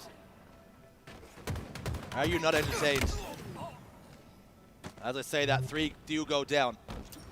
The answer is, can Envy get themselves right back into this? The answer looks to be no now. 6 kills. All that separates TSM from progressing in the bracket. And making it to a championship Sunday, perhaps. Still some games to play. Still a lot to do.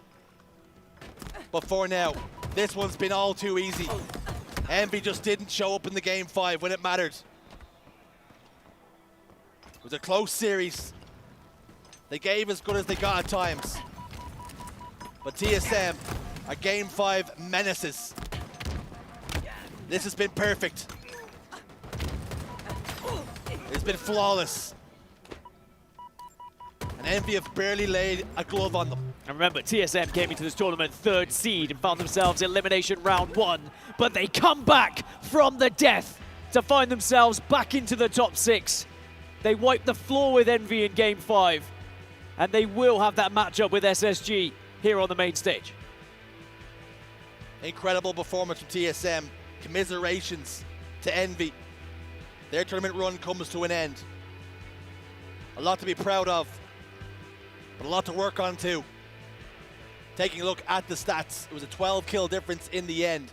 Could have been much, much worse with the way the game started. It was a very important lesson that TSM learned, I feel, in game 2, when they had a significant lead and they threw it away. And sure, they still came back to win. But here in game 5, they got a 12-kill lead, and then they ended with a 12-kill lead. Very intelligent play to ensure that they progress in this tournament. And I'm excited to see how they do here against SSG. SSG is their opponent, Dan. Like you say, TSM now set up on the main stage and see if they can see similar fortunes against the hosts. That will be on the main stage. That will be on the A stream very shortly. But that's all from me and Dan. That's all from Envy in this tournament. We'll be back very shortly.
All right, everyone. We're here at the Bravo stage. Walshy's late for work, but Golden Boy's here on time, baby. Just the way God intended. Oh, late, you say. Who's right here to pick up your slack from your nonsensical babbling here as we're jumping off this game here, FaZe versus Nemesis? Nonsensical babbling is actually the job. So, yeah, fair point there. All right, well, now we got to readjust ourselves here, Dave. We've been sitting around for a bit waiting for this one to start. And this is a big game, and if we were waiting a while for this game to start, I can only imagine what Nemesis and FaZe were doing as well, and whether or not either of these teams are going to be ready for this game. And I have no doubt that they will be, considering everything that is on the line here. Loser will be eliminated, winner will move on, and we are on board with Nemesis's very own SLG. Yeah, let's see what SLG can do with this camo here. Team's honestly in just fine spot. You don't have to worry too much about being down 20 points at this point in the game. It's just early on. You just have to not worry about letting the team get a trip cap. So now as we kind of reflect on how things went for FaZe in that series against Shopify Rebellion, and also how things went for Nemesis in their series against Optic Gaming, you're kind of seeing a little bit of a similar tale here, right? Two teams who came into this event with a lot of high expectations and still have the capability to be able to reach that. But now that they found themselves in this precarious situation here, Walshy, you know, someone's tournament is going to end here. And it's going to be a heartbreaker, no matter how you slice it, because Nemesis have been playing great all season long, but also this FaZe Clan team coming together here after the performances that FaZe as a team, as an organization, has had at the HCS. Now really looking to see if they can actually find those moments of brilliance here before it's too late. Yeah, I mean, it's tough, though, when FaZe has a trip cap going on at this moment. And you're talking about, yeah, Nemesis. How do they break into that upper echelon? How do they get past these, you know, top 6 placings? Beat 4 world champions. Yeah, exactly. It's just there's no easy teams to beat in this top bracket. Like, you got to either somehow take down Shopify or Optic or FaZe or TSM, and there's just too many good teams up there. So it's just such a difficult process.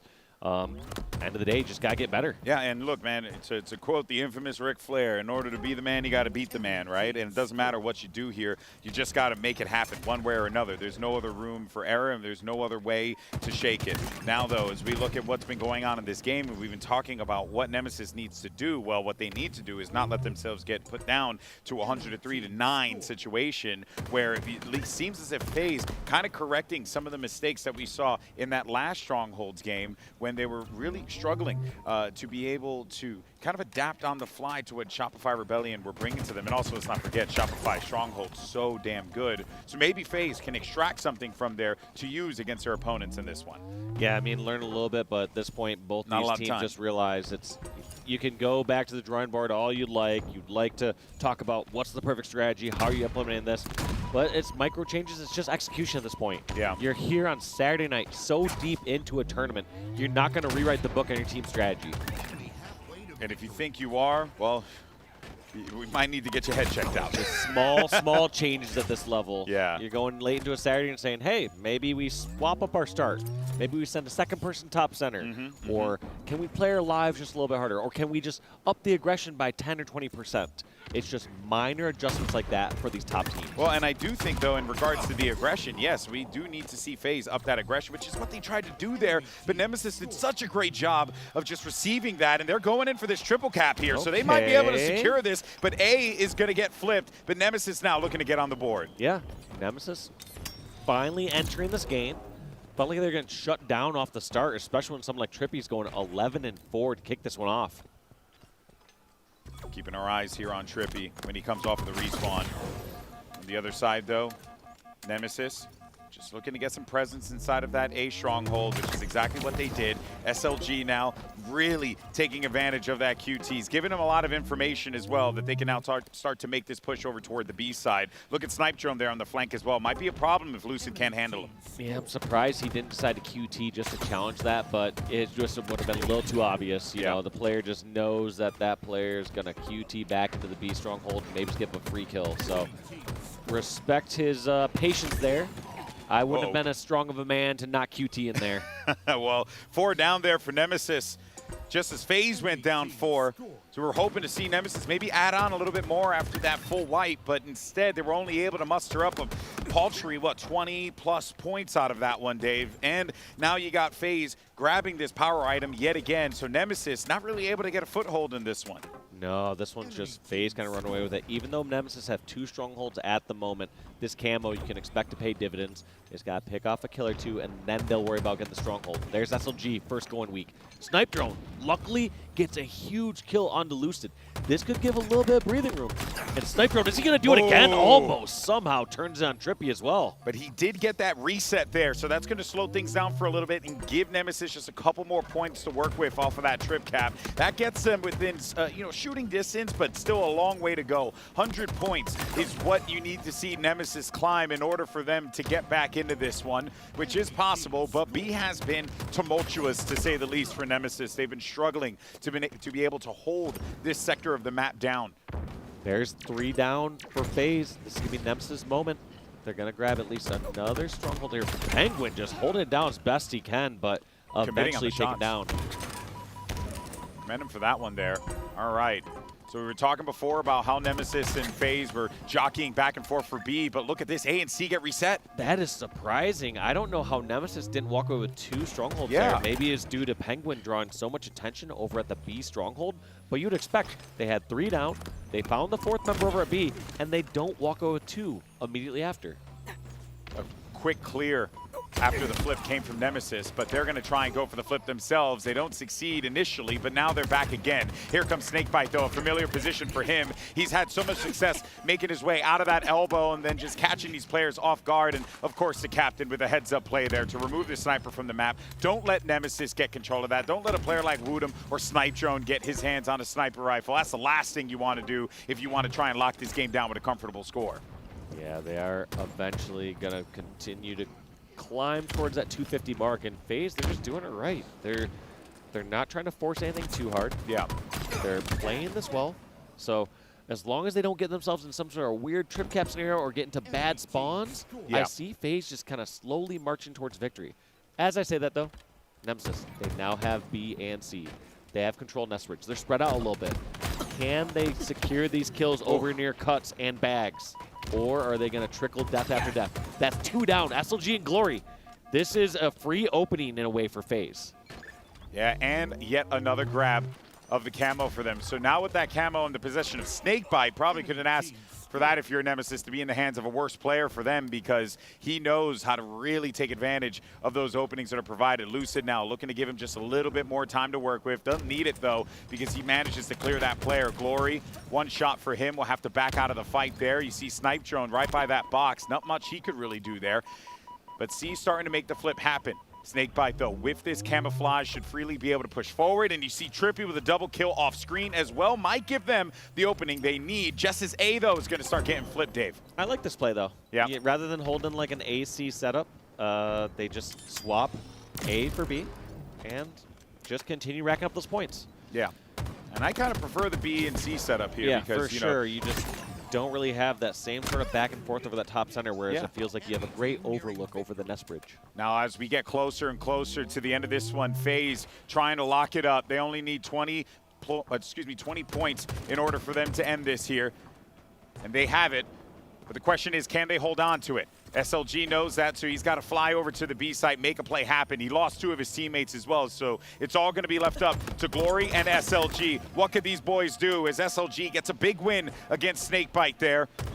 But the flip's starting to come through. Is anyone there to stop it on the C site? Seems like no one from FaZe is, and Nemesis gets right back in control. Yeah, and this is a tough one for SLG. Doesn't know whether he needs to go back towards B or if he needs to help over at C. Instead, he's charged across top center. This could be amazing if he gets the right flank, but he's kind of caught between Trippy and Lucid there. How does he get out of this? I'm not sure. Man, he's still playing his life, and even though he pulled a little bit of attention his way, maybe it pulls his rest of his teammates over there as well. You can see them actually trying to fly over to that A stronghold to hold that one down, but now it's going to be FaZe. They managed to get A and B control. They only need a couple more points. Trippy with a gorgeous shot there on the Woodham, sending him packing. Only a few more points remain, and that's going to be GG on map 1. FaZe pick it up. FaZe, but especially big game Trippy. Look at that. Yeah. 27 and 10. Positive 17. Showing that he wants to bring his team into Sunday if he has to do it himself. I think one thing that we can take away from that series that FaZe had against Shopify was we weren't really seeing the likes of Trippy put those kinds of numbers that he has been doing throughout the weekend here. It's been a great weekend for him, as we've been noting multiple times. But if this is the level of play that he's bringing after that, man, this is great. 250 to 92 start, an absolutely dynamic way to kick things off. And I also, man, I gotta look at Woodham over there, really struggling, and Snipe Drone struggling to get the ball rolling. Just at had a really 10 rough and start, 19-20. especially Yeah. for Woodham. I know he was getting shut down right off the rip. Yeah. I don't think there's anything that was targeting there. I think it was just sometimes the luck of the draw. Sometimes. Sometimes. Halo, you're the one that's getting unlucky and you're getting killed off spawn. Sometimes but we'll it'd have be to like keep that. a closer eye on Woodham and Snipe Drone in these following games to see, hey, is there anything shaky with a shot? Are they making some wrong decisions? Or is that just the way Halo ebbs and flows? That's right, folks. We'll be right back after this.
Welcome back, everyone. GB and Walshy on the mic here as we get ready for Map 2. FaZe is up 1-0 after, I would honestly say, a dominating performance on that live fire Strongholds game. 250 to 96 conclusion there on the side of FaZe. They're looking to build off of that. Maybe go up 2-0 here, but Nemesis need to wake up. Eyes are going to be on Snipe Drone and Woodham, who weren't really finding much success in the early goings of that game. To step it up here, really shine for Nemesis in order to pick up this win. Wow, Trippy somehow slipping away and keeping that camo with that kill. Trippy, the one who went the biggest there for FaZe in the last game, now has camo and shock rifle in hand. Let's see what we can do with this. Trippy dropping bombs in that last game, showing why you have to fear him whenever he's on your screen.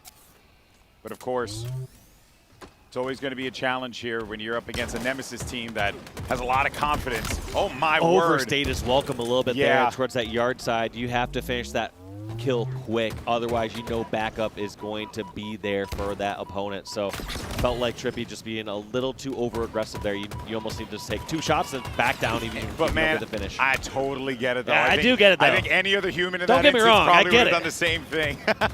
You know, you're like, I got it. I don't got it. And that's, of course, going to be a tied-up game here, 8-8. As Nemesis looking to hang with them. Woodham adding to that scoreboard. Same with Snipe Drone. And I think, if anything, based on what we saw on that first map and now, this is where I think Woodham and Snipe Drone are going to become problems for FaZe to deal with. So for them, they need to ensure that they don't let those 2 guys get going, because if they do, it will be problematic for FaZe. Yeah, let's take a look over here on SLG on Nemesis, see what he's going to be doing. This 1-kill lead for Nemesis. Not quite the slow start we saw here in game 1. Exactly. Keeping pace with FaZe here. Which is exactly what Nemesis needed. If this would have been a weak start for them, then you might as well have just called it there and made it curtains, because it you know, at that point, it's like, what are you going to do to try and wake up, get yourself back into this game if you can't? They are doing it here. Nemesis, and oh my word, great turnaround there from Snakebite. That right there is why keyboard and mouse is so effective, because in that instance, if it was a controller player, might not have been able to make that turn in time you don't to get that trade. Near, yeah, you don't get that trade, and you also get anywhere near that amount of damage. You turn and you maybe get 2 shots in or so before you finished off. It really does kind of change the dynamic of how you approach some of these fights against Woodham, because at the drop of a hat, he could be right there just shooting you in the face when you thought, wait a minute, he was turned around, and that turnaround speed so quick with the mouse in hand. Lucid, though, doesn't really care about any of that noise. They're just going to go in there and handle business in the cafe. That sends a few of those players back to the respawn screen, and a 5-kill lead for FaZe Clan, courtesy of Lucid and that camo, and great setups that we were seeing from them. Okay, so what started off as an even start for both these squad. FaZe slowly pulling away a little bit. We saw up to a 5-kill lead, now down to a 4. I think partially due to that camo, partially due just to getting out some better trades there. Yeah, honestly. You know, like, and if anything, like these trades, as the match continues, I do always got to side with the team who's, even though, yes, you got Snipe Drone and SLG who have been in big match scenarios in the past. I mean, literally talking about 4 world champions on the other side of the stage. These guys, like, they'll take those trades any day of the week, and then they'll try to find a way to add on to that, as they have done. But a credit to Nemesis, though, for keeping this one close, because it very easily could have gotten out of hand given how the boys from FaZe were playing here, and Nemesis doing everything they can to try and end Snakebite with the shock rifle, but he's going to manage to survive for now. Maybe could be a problem for Nemesis to deal with in the future. Yeah, he's been a tough kill here, but his team's trying to push out towards Hotel, just get a little bit more ground. When they're all stuck at Snipe Tower like that, he's just panicking. He doesn't know if somebody's jumped over towards S4, doesn't know if they're coming up closer to posters. It's just a difficult spot to be in. So Snakebite also taking it in his own hands to spread out a little bit, going towards U-Haul, going towards Bomb Center. Used a couple of those shots on the shock rifle there to try and drain that ammo. If he wasn't going to be able to get the kills, at the very least, he would remove the ammo from the gun so that his opponents can't take advantage of it. Still going to be a game within 2 for Nemesis. But another FaZe pickup. Now, this is kind of different from what was going on. Is this all 3 camos I going think in their so. hands? I could be wrong. I don't remember. No, I believe one. it was. I believe it was. It's Trippy with the very first one, yeah. So yeah. all 3 camos in the hands of FaZe. Only a 5-kill lead, though. And that was a correction I wanted to see them make from that game against Shopify Rebellion. But to your point, though, Dave, talking about, like, yeah, they only got 5, but with the way that the margins are with these teams, 5 might just be enough, you know? Yeah, because these guys, man, you think, oh, yeah, we got this nice 9-kill lead, and then out of nowhere, it's a 1-kill game. It's wild stuff. But it seems like Snakebite and company, they're not resting on their laurels at all. They need to continue to up the aggression here. That was the thing that was biting them in the butt in that series against Shopify Rebellion. So they're looking to just try and, as you mentioned at the start of this one, incrementally improve those small things, which I'm sure that is something that they know that they need to focus on, because you got to be able to shift the gears at a moment's notice, especially against these top teams. Absolutely. And just as we were talking about that, it is now a 7-kill lead here for FaZe.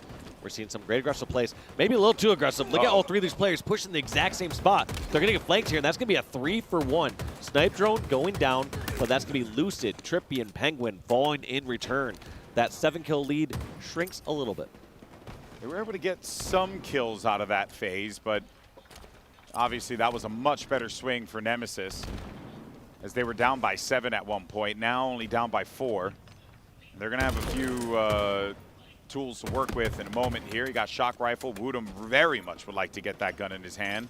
Meanwhile, Snipe Drone, he's going to try and be the difference maker over here. Find a couple one-shots. Looking for the triple kill for Snipe Drone as he wraps around the corner and he finds the target. One more, but it doesn't matter. His teammates there for the pickup. And finally, Nemesis get themselves a camo. And look at that. One kill separates these teams. Just a bit of clumping there from the FaZe roster. Right here, they don't have as much of a choice. Seems like they're all kind of spawning in the same area, but two kind of clumps. One over at Loop and one over at Cafe.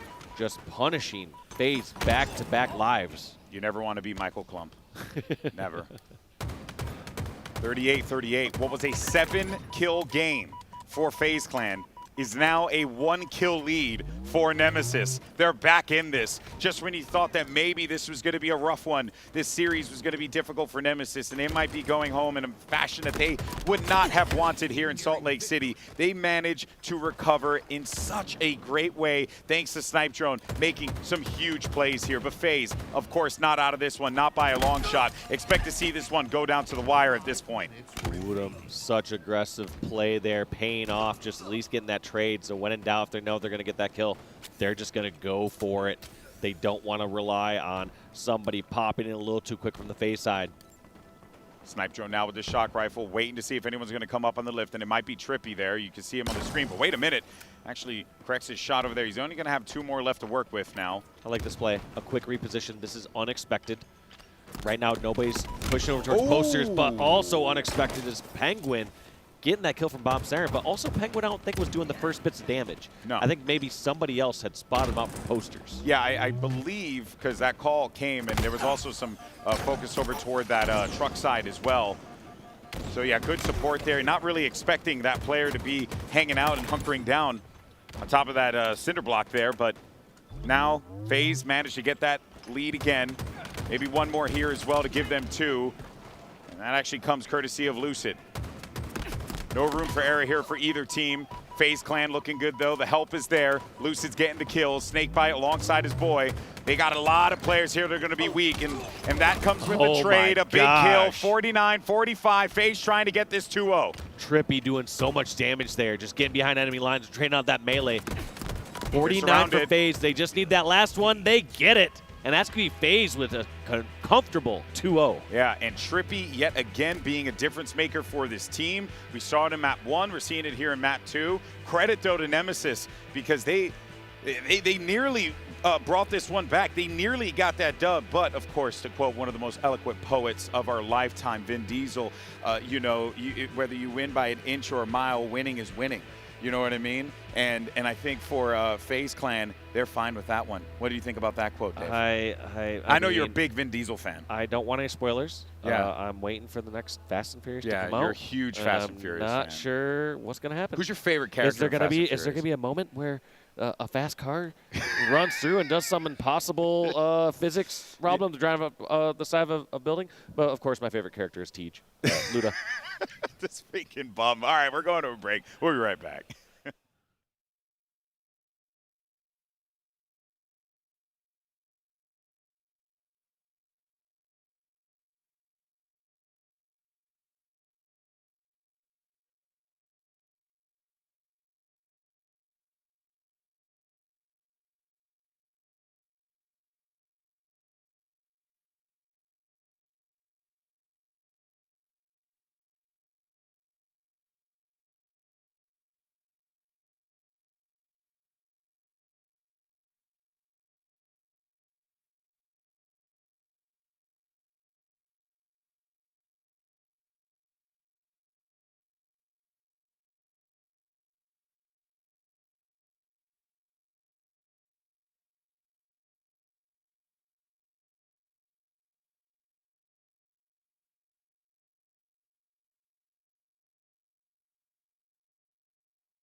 Welcome back, everyone. GB and Walshy here as we get ready for Map 3. FaZe and Nemesis, and FaZe Clan up 2-0. And we are going to King of the Hill. Now, if you're FaZe Clan, you're probably experiencing a little PTSD here because of what happened in the last time you played King of the Hill. But this is an opportunity for them to right the wrong. And of course, you're not going up against a team that's as, I mean, don't get me wrong, Nemesis is very good at strongholds. You got SLG, you got the guys who really popularize how to play strongholds so effectively. But you're not dealing with how talented that Shopify Rebellion team was on this game mode here. So maybe they do some recovery from what happened in that last series. And look at this, Trippy just feeling like he has to play so sneaky, just knowing that he can get spotted out any moment with his camo. And all this time been scooped up by Nemesis, arguably for free. They've gotten a few kills across the map, but that hill holder was not being pressured at all. Not at all. Trippy's going to need some help over here. Instead, he's going to fall. There's 2 players down for FaZe, but also on the other side, Nemesis are dealing with a similar situation. You can see where that push is going to be coming from. I believe that's Glory or SLG up top. There's SLG there by the elevator, which means that's Glory by the gold side, trying to put some pressure there for Snakebite. But all the members of FaZe kind of grouping up here, working together. They're getting close to the progress that Nemesis made. And this green gun should help with any of these pushes coming through this door here to try and stop him. He doesn't have nades right now. Oh, I thought he would have been able to at least get 1. But instead, it's 3 down. And Nemesis are going to be back on the mid. Ooh, Penguin hoping that he could have picked off just one player who maybe just over-peaked as one shot. He knew 2 one-shots were in the pipes, so just hoping somebody got a little careless. Unfortunately, in the end, just gives away his position. Doesn't get punished for it, but it's not what you want to do as the last player. For sure, for sure. But it is good, though, for FaZe that even though they ended up losing that and were 3 down at one point, the fact that they really weren't able, Nemesis, to get on there goes to show the amount of damage that was done by Snakebite, by some of the FaZe members there that were hanging out in that gold side to prevent them from being able to get through. But still, it's a big fight happening, and even bigger fights are going down in the pit. The camo's going to get drained. You got 2 players that are going to be on top of that Batteries Hill, and that's number 1. Point 1 locked in for FaZe Clan. Glory already setting up for the new hill. At least maybe put some damage over here, but caught in a tough spot here. Lucid being very evasive. Finally taken down, but at least Nemesis coming out ahead in those exchanges. That's going to be all 4 down temporarily for FaZe. Snakebite, the only one alive now. See Snipe Drone over there by the blue pipes. Having to deal with Snakebite now. As we said, that LMS. But now he's got some support here to make the push happen. Smart plays too, rotating outside of the hill. Let SLG be the one to handle the business, and you can have your teammate who is a little healthier go up top to contend for that fight. But instead, though, you're going to see now Snakebite. Great pushes coming through here, but it's an even better stop from SLG. I thought Snakebite might have had him there, but SLG manages to win out on that fight. Been playing pretty decent so far in this series, but they were looking for that first map win. Is it going to happen here in King of the Hill? If they were watching that series with Shopify, they were seeing some of those things that probably were causing issues for FaZe that they could try and isolate and take advantage of. And this is going to give them their first cap here. Wait a minute, actually. Baiting it a little bit, see if they can get a little bit more control on the map. I don't think there's much draining time, but they're just hoping to get at least another kill or so. And right there, just deciding to secure it. They're saying, hey, I've seen this go awry before. No need to get too fancy with it, but give themselves at least 1 life or 1 extra life to try to get better control at elevator. Yeah, and just a little bit extra time, right? Because once that flips over, it becomes a mad dash for the whirl, and then it's just like all carnage from there. So yeah, without a doubt, but it did not really matter all that much because those players fell in that exchange, and no one's really been able to get control of the whirlpool. Words are difficult for me today. We've also been casting for I think 15 hours, but but yeah, they're going to see if they can secure this here. Penguin, though, he's been living over in this control area there, but a great flank coming in, and Trippy with that camo yet again. FaZe doing such a brilliant job maintaining all of those toys to work with on the map. Okay, but you notice nobody really too comfortable to get inside Needler. They realize how important elevator is, and they just want to be extra sure that they have control on the map before committing towards this hill. That's going to be a double, though, for Trippy. Can he make it a triple? Yes, he can. True to his game. They're going to be grabbing some time. Snipe Drone was smarter than that. He's like, nope, not today, Trippy. Not today. Trippy, though, still holding this area down. And Nemesis waiting for their player to come back up here.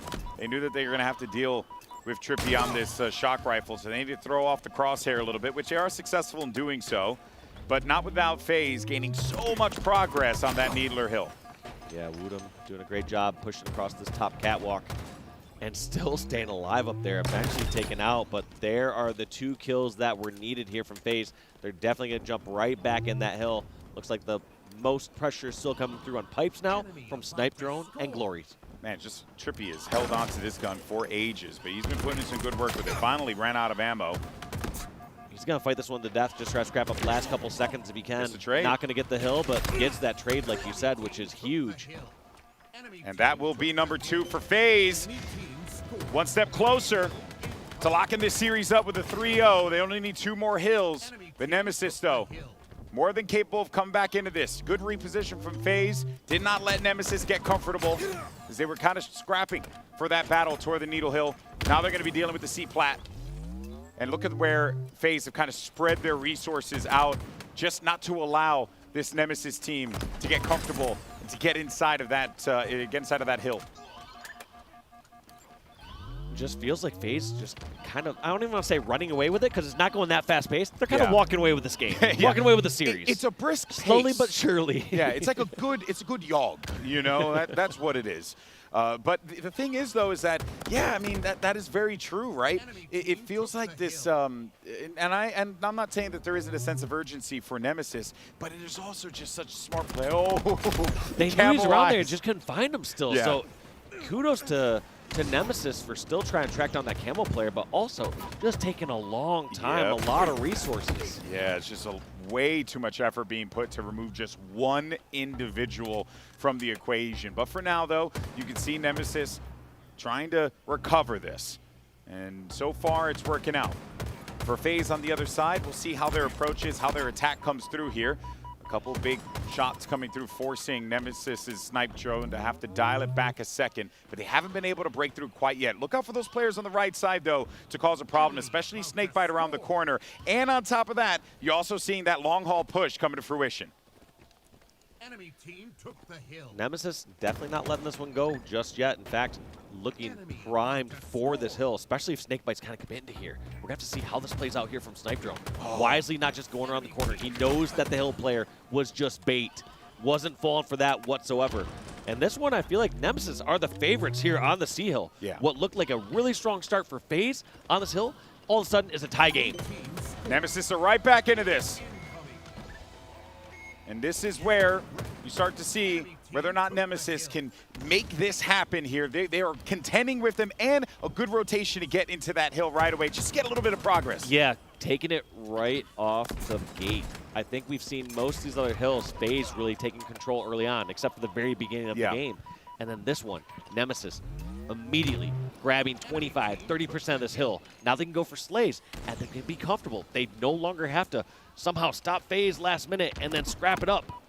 They knew that the camo player had to be there because that hill kept flickering blue. And they're like, wait a minute, no one's here. Where's he at? Where you are, buddy. And they finally isolated him. That's going to be 3 down for Nemesis as FaZe managed to get back onto that hill. The spawns are starting to come in on the elevator side as you see them rolling through. Yeah, that's one thing that Nemesis has failed to do, at least on this hill, is just match lane power when they need to. Yeah. You don't have to scrap up every last second of time there. I think one thing FaZe has done well most of this game is dropping the hill for a moment, going for a couple kills, repositioning, and then going back for the hill. You've seen plenty of players, especially someone like Trippy, go on the hill and then come back later. Looks like both these teams just baiting this for now. Nobody's going to step a toe inside that hill until kills are acquired. What a great grenade, though. I believe that's SLG getting a stick. That's going to be 2 falling. This is the go sign here for Glories and the Nemesis squad. They're going to grab some time this hill while they got numbers advantage. Yeah, and this is where I want to see them kind of do what you were commending FaZe for doing, right? Get some progress, get a little bit of advantage. If things start to get a little hairy, try and give yourself some opportunities to reposition. But this is going to get a little bit more challenging when players are going to be coming out of the control tower. But he drops instantly there. I believe, going to be Snakebite. Doesn't matter because that's number 3 for Nemesis. They ain't done yet, Dave. It isn't over till it's over. Now, this next hill is also going to be a challenging one. I could see Nemesis going for some slays. You aren't going to see them scrap up early time in this one because they are happy with the clock ticking down. They are hunting for kills. If they get kills onto FaZe, everything else works out for them. But just like that, it's going to be a one-on-one. I like this play from Penguin, though. Just coming to the hill. Not a really good escape opportunity. Yep. So just going to stop that clock, put a little bit of time on, and then somehow go into pipes and trade out one. Penguin doing everything he can as the last one alive in that last position. Yeah, he did not want to allow that player to stay alive back there, and I can totally understand that. But now, though, with time working against them, this is where you need to see FaZe kind of get a little bit of purpose here in their movement. Maybe this camo is going to help them out in a good position as well, right in that forward battery, or sorry, that back battery there. And there's the green gun with a connection. Doesn't get the trade, but does manage to at least get some damage down on some of these players here. Like this from FaZe, anytime they have at least a 1% advantage, they can jump in that hill and try to bait this hill player. Lucid eventually taken down. You can see how desperate they were for that kill, sprinting all the way from control just to eliminate Lucid. Time is still a factor, though. 15 seconds. FaZe are not going to be comfortable unless they get 2 or 3 dead, and they need to hold a strong step. They need to do it soon. Yeah, they had to take Snipe Drone out of there, but watch out for the players pushing in gold. There's Glory. There's another one, too. There's they kill down. them. 5 seconds. You got to get on that right now. You cannot make a mistake here, or else this game is over. FaZe might very well do this. Let's see what Snipe Drone could do as he's making his way around the right side. They're so far away, Dave. They're looking for the spawns. They don't know where this player is. Trippy making them use all their grenades, so he dies out of the hill, and that is going to be it. Nemesis, clutch game number 3, taking it away from FaZe. That was nail-biting. FaZe needed to play perfectly there, and there really was just such a great job from Nemesis, making themselves hard targets in the back of that hill by gold, by that, what was it, by the stickies as well. Like, that whole sequence there, just draining the clock and making it agonizing for FaZe to have to deal with them before they would manage their way into the hill. What a great game that was, Great job by Nemesis playing the clock. People waking up on both sides of the stage here. And we're going to have to see what they do here in game number 4. So that's going to be it from me and GB for a moment. We'll be back with game 4. FaZe up 2-1 in this series.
All right, folks, we are back. It's map 4. Nemesis managing to pick up a huge King of the Hill win on Recharge to keep this series alive. But for them, they're going to need to force that Game 5 here and now. It's Oddball on Streets, and we're starting things off with Snipe Drone, who didn't have the best of games in that last King of the Hill matchup, but he also had a great game in the Slayer as well. So it's been a bit topsy-turvy for him, but if anything that we know about Snipe Drone, he will find that form. Yes, he will, and yes, he has. FaZe trying to scrap up some early time on this ball, bringing it all the way towards the tower. I like this reposition from Snipe Drone, not only because they got 3 kills against FaZe, but just wanted to close that gap. He does not want to be all the way back at Tram and blocking those spawns. And because of that push from Snipe Drone, look at the spawns from FaZe. You saw Lucid spawn over there. You saw Trippy spawn all the way back in Tram because of that rotation. It's all about understanding your positioning, and oh boy, okay, I was about to say, no shot, he got his shot behind the wall there, but that was actually the player popping up from behind. A camo pickup as well for FaZe, but yeah, I mean, it's all about those small things that you do there, right? Where you place your feet in those moments dictates where that spawn happens. And they were able to get a couple of points off of that, but not enough really to make it something worthwhile. It's going to be a tied game here, but I'm sure between these two teams, any of these points are going to matter. And as a matter of fact, you end up getting 3 down now for FaZe Clan, but Trippy still going to keep this one going. A little bit of over challenge there from Trippy. Sure. Just feeling himself a little bit, but also just a tough position to be in. Not sure if someone's going to be sprinting around the corner any moment over towards Cafe to finish him off, so he's like, take a fight while I can get it. That ball's going to be right by the palm trees there. And, you know, it feels like it's just right there available for you to grab, but it's so far away because it's basically a no man's land. The moment you exit that doorway, someone's going to be peppering you with shots right where you see Snipe Drone position. You also had mid position, and you have that fencing up on top there, that kind of a platform right above where you could look right down to that entranceway. And it does feel like now, though, FaZe, they do scrape that ball back inside, and they'll hold this for the time being. But eyes are going to be set on that camo. And I like this play. Look at FaZe. They have ball in Tram, but they're not all holed up in Tram. They're keeping control of the rail. They have someone over near B stairs who can help. Wow. And just like that, Snakebite secures a double kill. Gloria, the last one alive, cannot make this push anymore. Gloria just going to stagger his death. And this is going to be ball back in the hands of FaZe. Great setup. Yeah, really. Oh, spawns, though. Spawns over at Red Room. This is going to stop the setup completely. Yeah, this is going to be tough for them to have to fight through here. But who knows, though, right? I mean, with the way that FaZe have been playing, this could very well work out in their favor. But just as I see Snakebite goes down, it's going to put him at a bit of a deficit here. All eyes are going to be on Trippy with this camo to have to make a play, but he can't get over the corner in time. Not going to lie, I feel like that one was a little on the unfortunate side for FaZe. Yeah. You could argue maybe they should have blocked spawns a little bit better. They also could have played that worse. They could have went for ball right away and not recognized the spawn situation, but I'm guessing that someone from FaZe spawned, realized they were across the map and saying, guys, we got the far spawns. You're on your own. Yep. You got to fight out of this, and, well, they couldn't. So that's going to give Nemesis the ball, and some rotations happening now as they're anticipating a push coming in from the Neon side of the street there, but no. Going to get shut down. Trippy waiting for this one. That nade landed right at his feet, perfect fashion. Actually does bring that ball back into play, though. And with those players down, 2 players down, as a matter of fact, for Nemesis, this is going to open things up now for FaZe. Get that ball right back into the Tram area. Yeah, ball back in Tram. Just a lot of pressure here from SLG and crew. Coming from driveway and B stairs. That's such a tough spot. I was commending FaZe when they were outside of Tram, taking up some more ground. Other times it can be tricky. You see all these players, even though they can fight together, they're kind of pinned here. There's all these different angles that Nemesis can take, and they can also hide out front of Tram to stay alive. Penguin playing his life here. There's the crucial angle that Lucid got, though, Yeah. over towards B stairs to stop that front Tram angle. Snipe Drone with the ball now.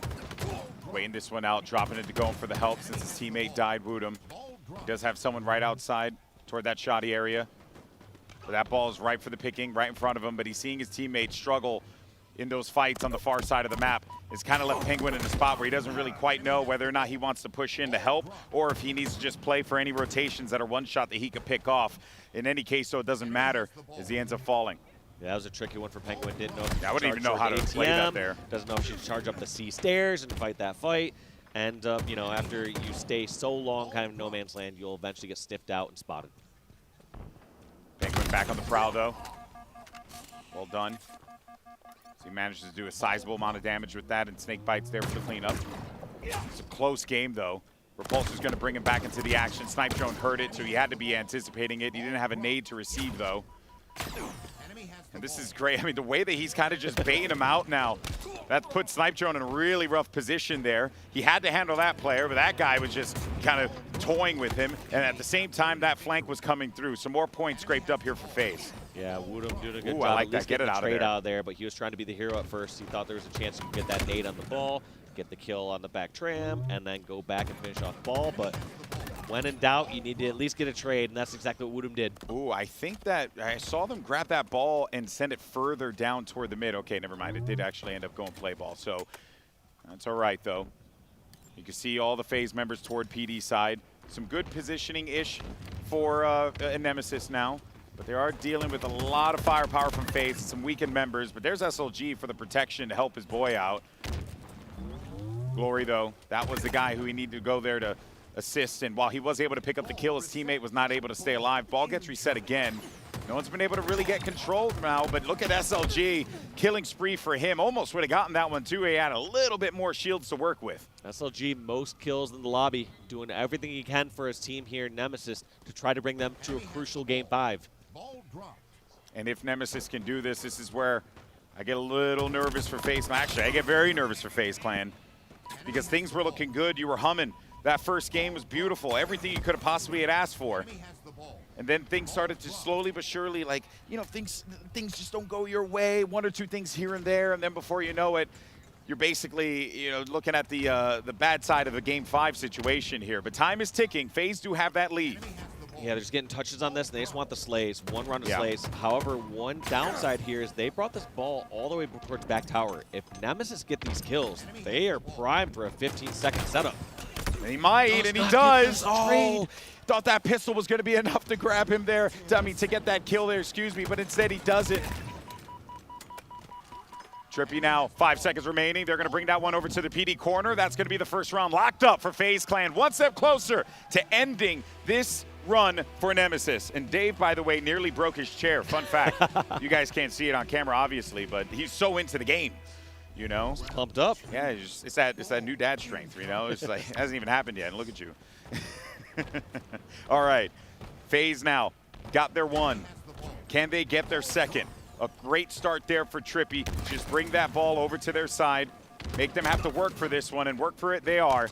Snipe Drone and his teammate Woodham go down at the same time there, making this push a little bit more challenging. And wow, I do gotta say, we were talking about SLG a second ago. He has been shining, but really do need to see someone else on Nemesis step up to kind of match the slaying what we're seeing on the side of FaZe, because you got Snakebite and Lucid doing quite well for themselves there. And even then, when you kind of look at the kill differential between the two and also the deaths, it's actually quite nice for FaZe. They're keeping things quite close. Nemesis, and well, most importantly, haven't really seen Woodham be much of a factor in this series, and we've hyped him up quite a bit, so looking for him to step up.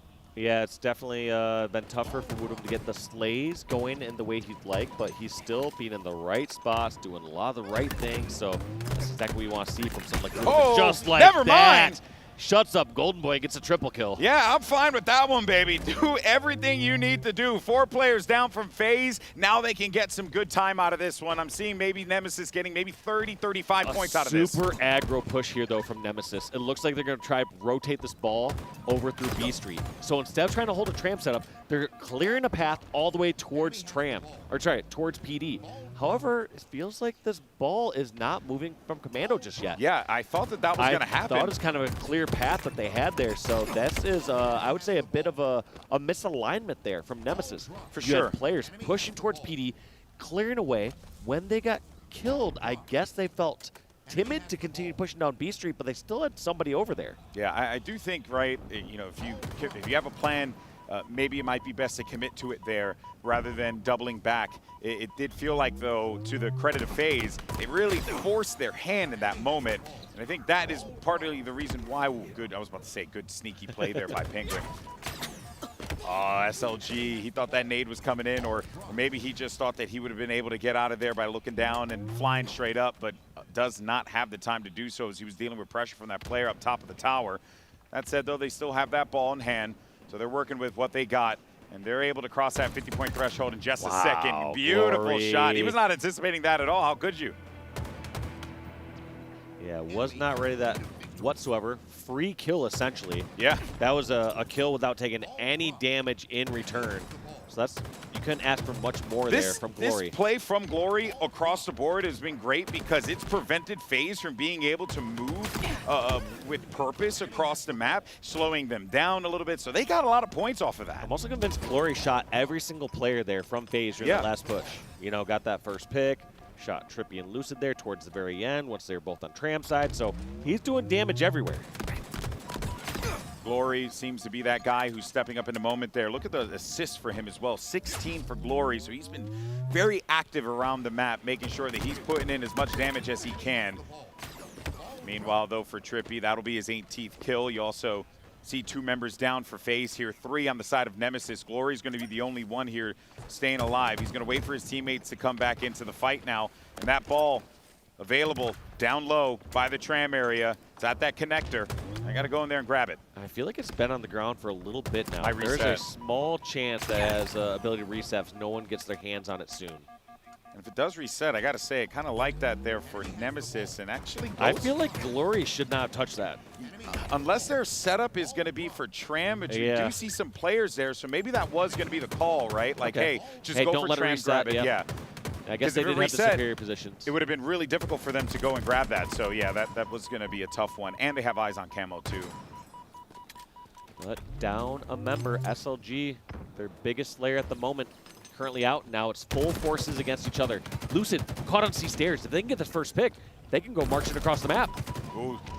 Snipe drone. Is he overstaying his welcome here? I think he's kind of feeling that too. So he's going to back away from the fight. That camo snakebite, we've been seeing him be diabolical with those jiggle peaks. He goes for the camo too. That's great. He's just going to burn it. Whether he dies here, keeps it out of the hands of Nemesis. That is going to be 3 down though. And look at that. A heads up play from the captain is going to keep this one going for FaZe. And now they can get this ball, but they need to get hands on it ASAP. Let these kills matter here. We got 3 down again. Got the kills. Now they actually have to scrap up all this time. I mean, Nemesis have been so scrappy, so strong throughout this round number 2. That FaZe, they have to have a strong answer of their own. Uh-oh.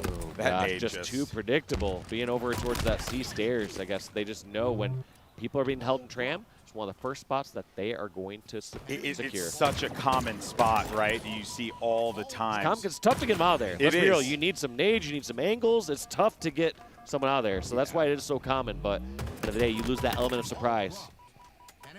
FaZe Clan now only within spitting distance of getting back into this game. Only 10 points remain, and doesn't really feel like Nemesis are going to be in a position to try and stop them. So expect FaZe Clan to take this lead here, especially with this hold with the Stalker.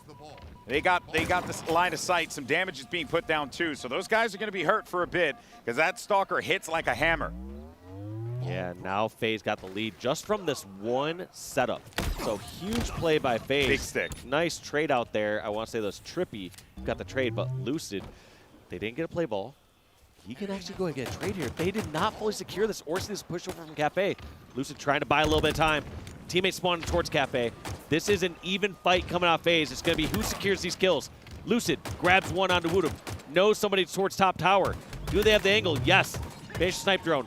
Finishes the last member of Nemesis. And FaZe continue their tower setup. In any other instance, any other player would have charged into that fight and lost it. But Lucid, so heads up. He gives his teammate cover with the Shroud screen so that they can cross and help him out. And then on top of that, he plays his life gorgeously. He just got a pistol. We call him Baba Yaga.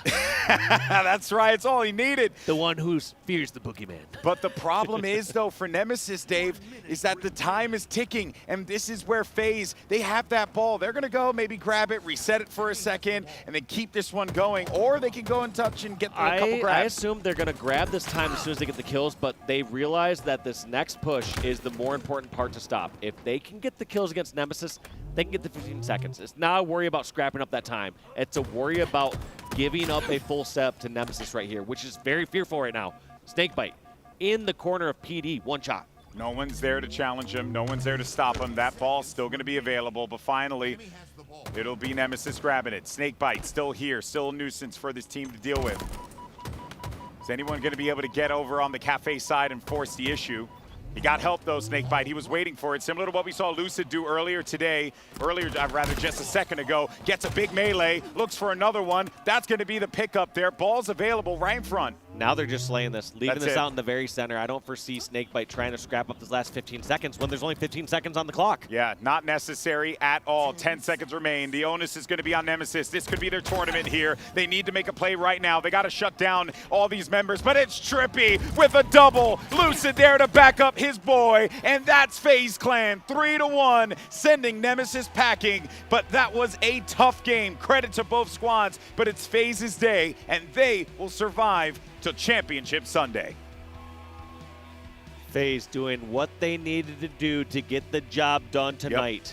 Not an easy feat whatsoever against the likes of Nemesis. Nemesis made them work for that at the end, but there were some big, big moments, individual plays that gave them those wins, right? Snakebite staying alive toward PD. They couldn't commit any resources to take him out because if they did, they might have ran into a player tires that would have hit him on the cross, and then Snakebite would have jumped back into the fight. But it's the fact that Lucid as well was able to stay alive in that moment too and not allow a setup to happen for Nemesis. That is a heartbreaker. But I also want to give a shout out to Woodham because he was struggling in that series and in that map, but he stepped up big time toward the midpoint of that game and helped Nemesis get back into it. Yeah, sometimes it can be so tough to catch your flow in these games. And to be able to get that rhythm back when things aren't going your way speaks volumes to how good of a player he is. That's right. That's going to be commiserations, though, to Nemesis. Congratulations to FaZe. And that's it from me and Golden Boy. We will see you tomorrow on Sunday for the championship matches.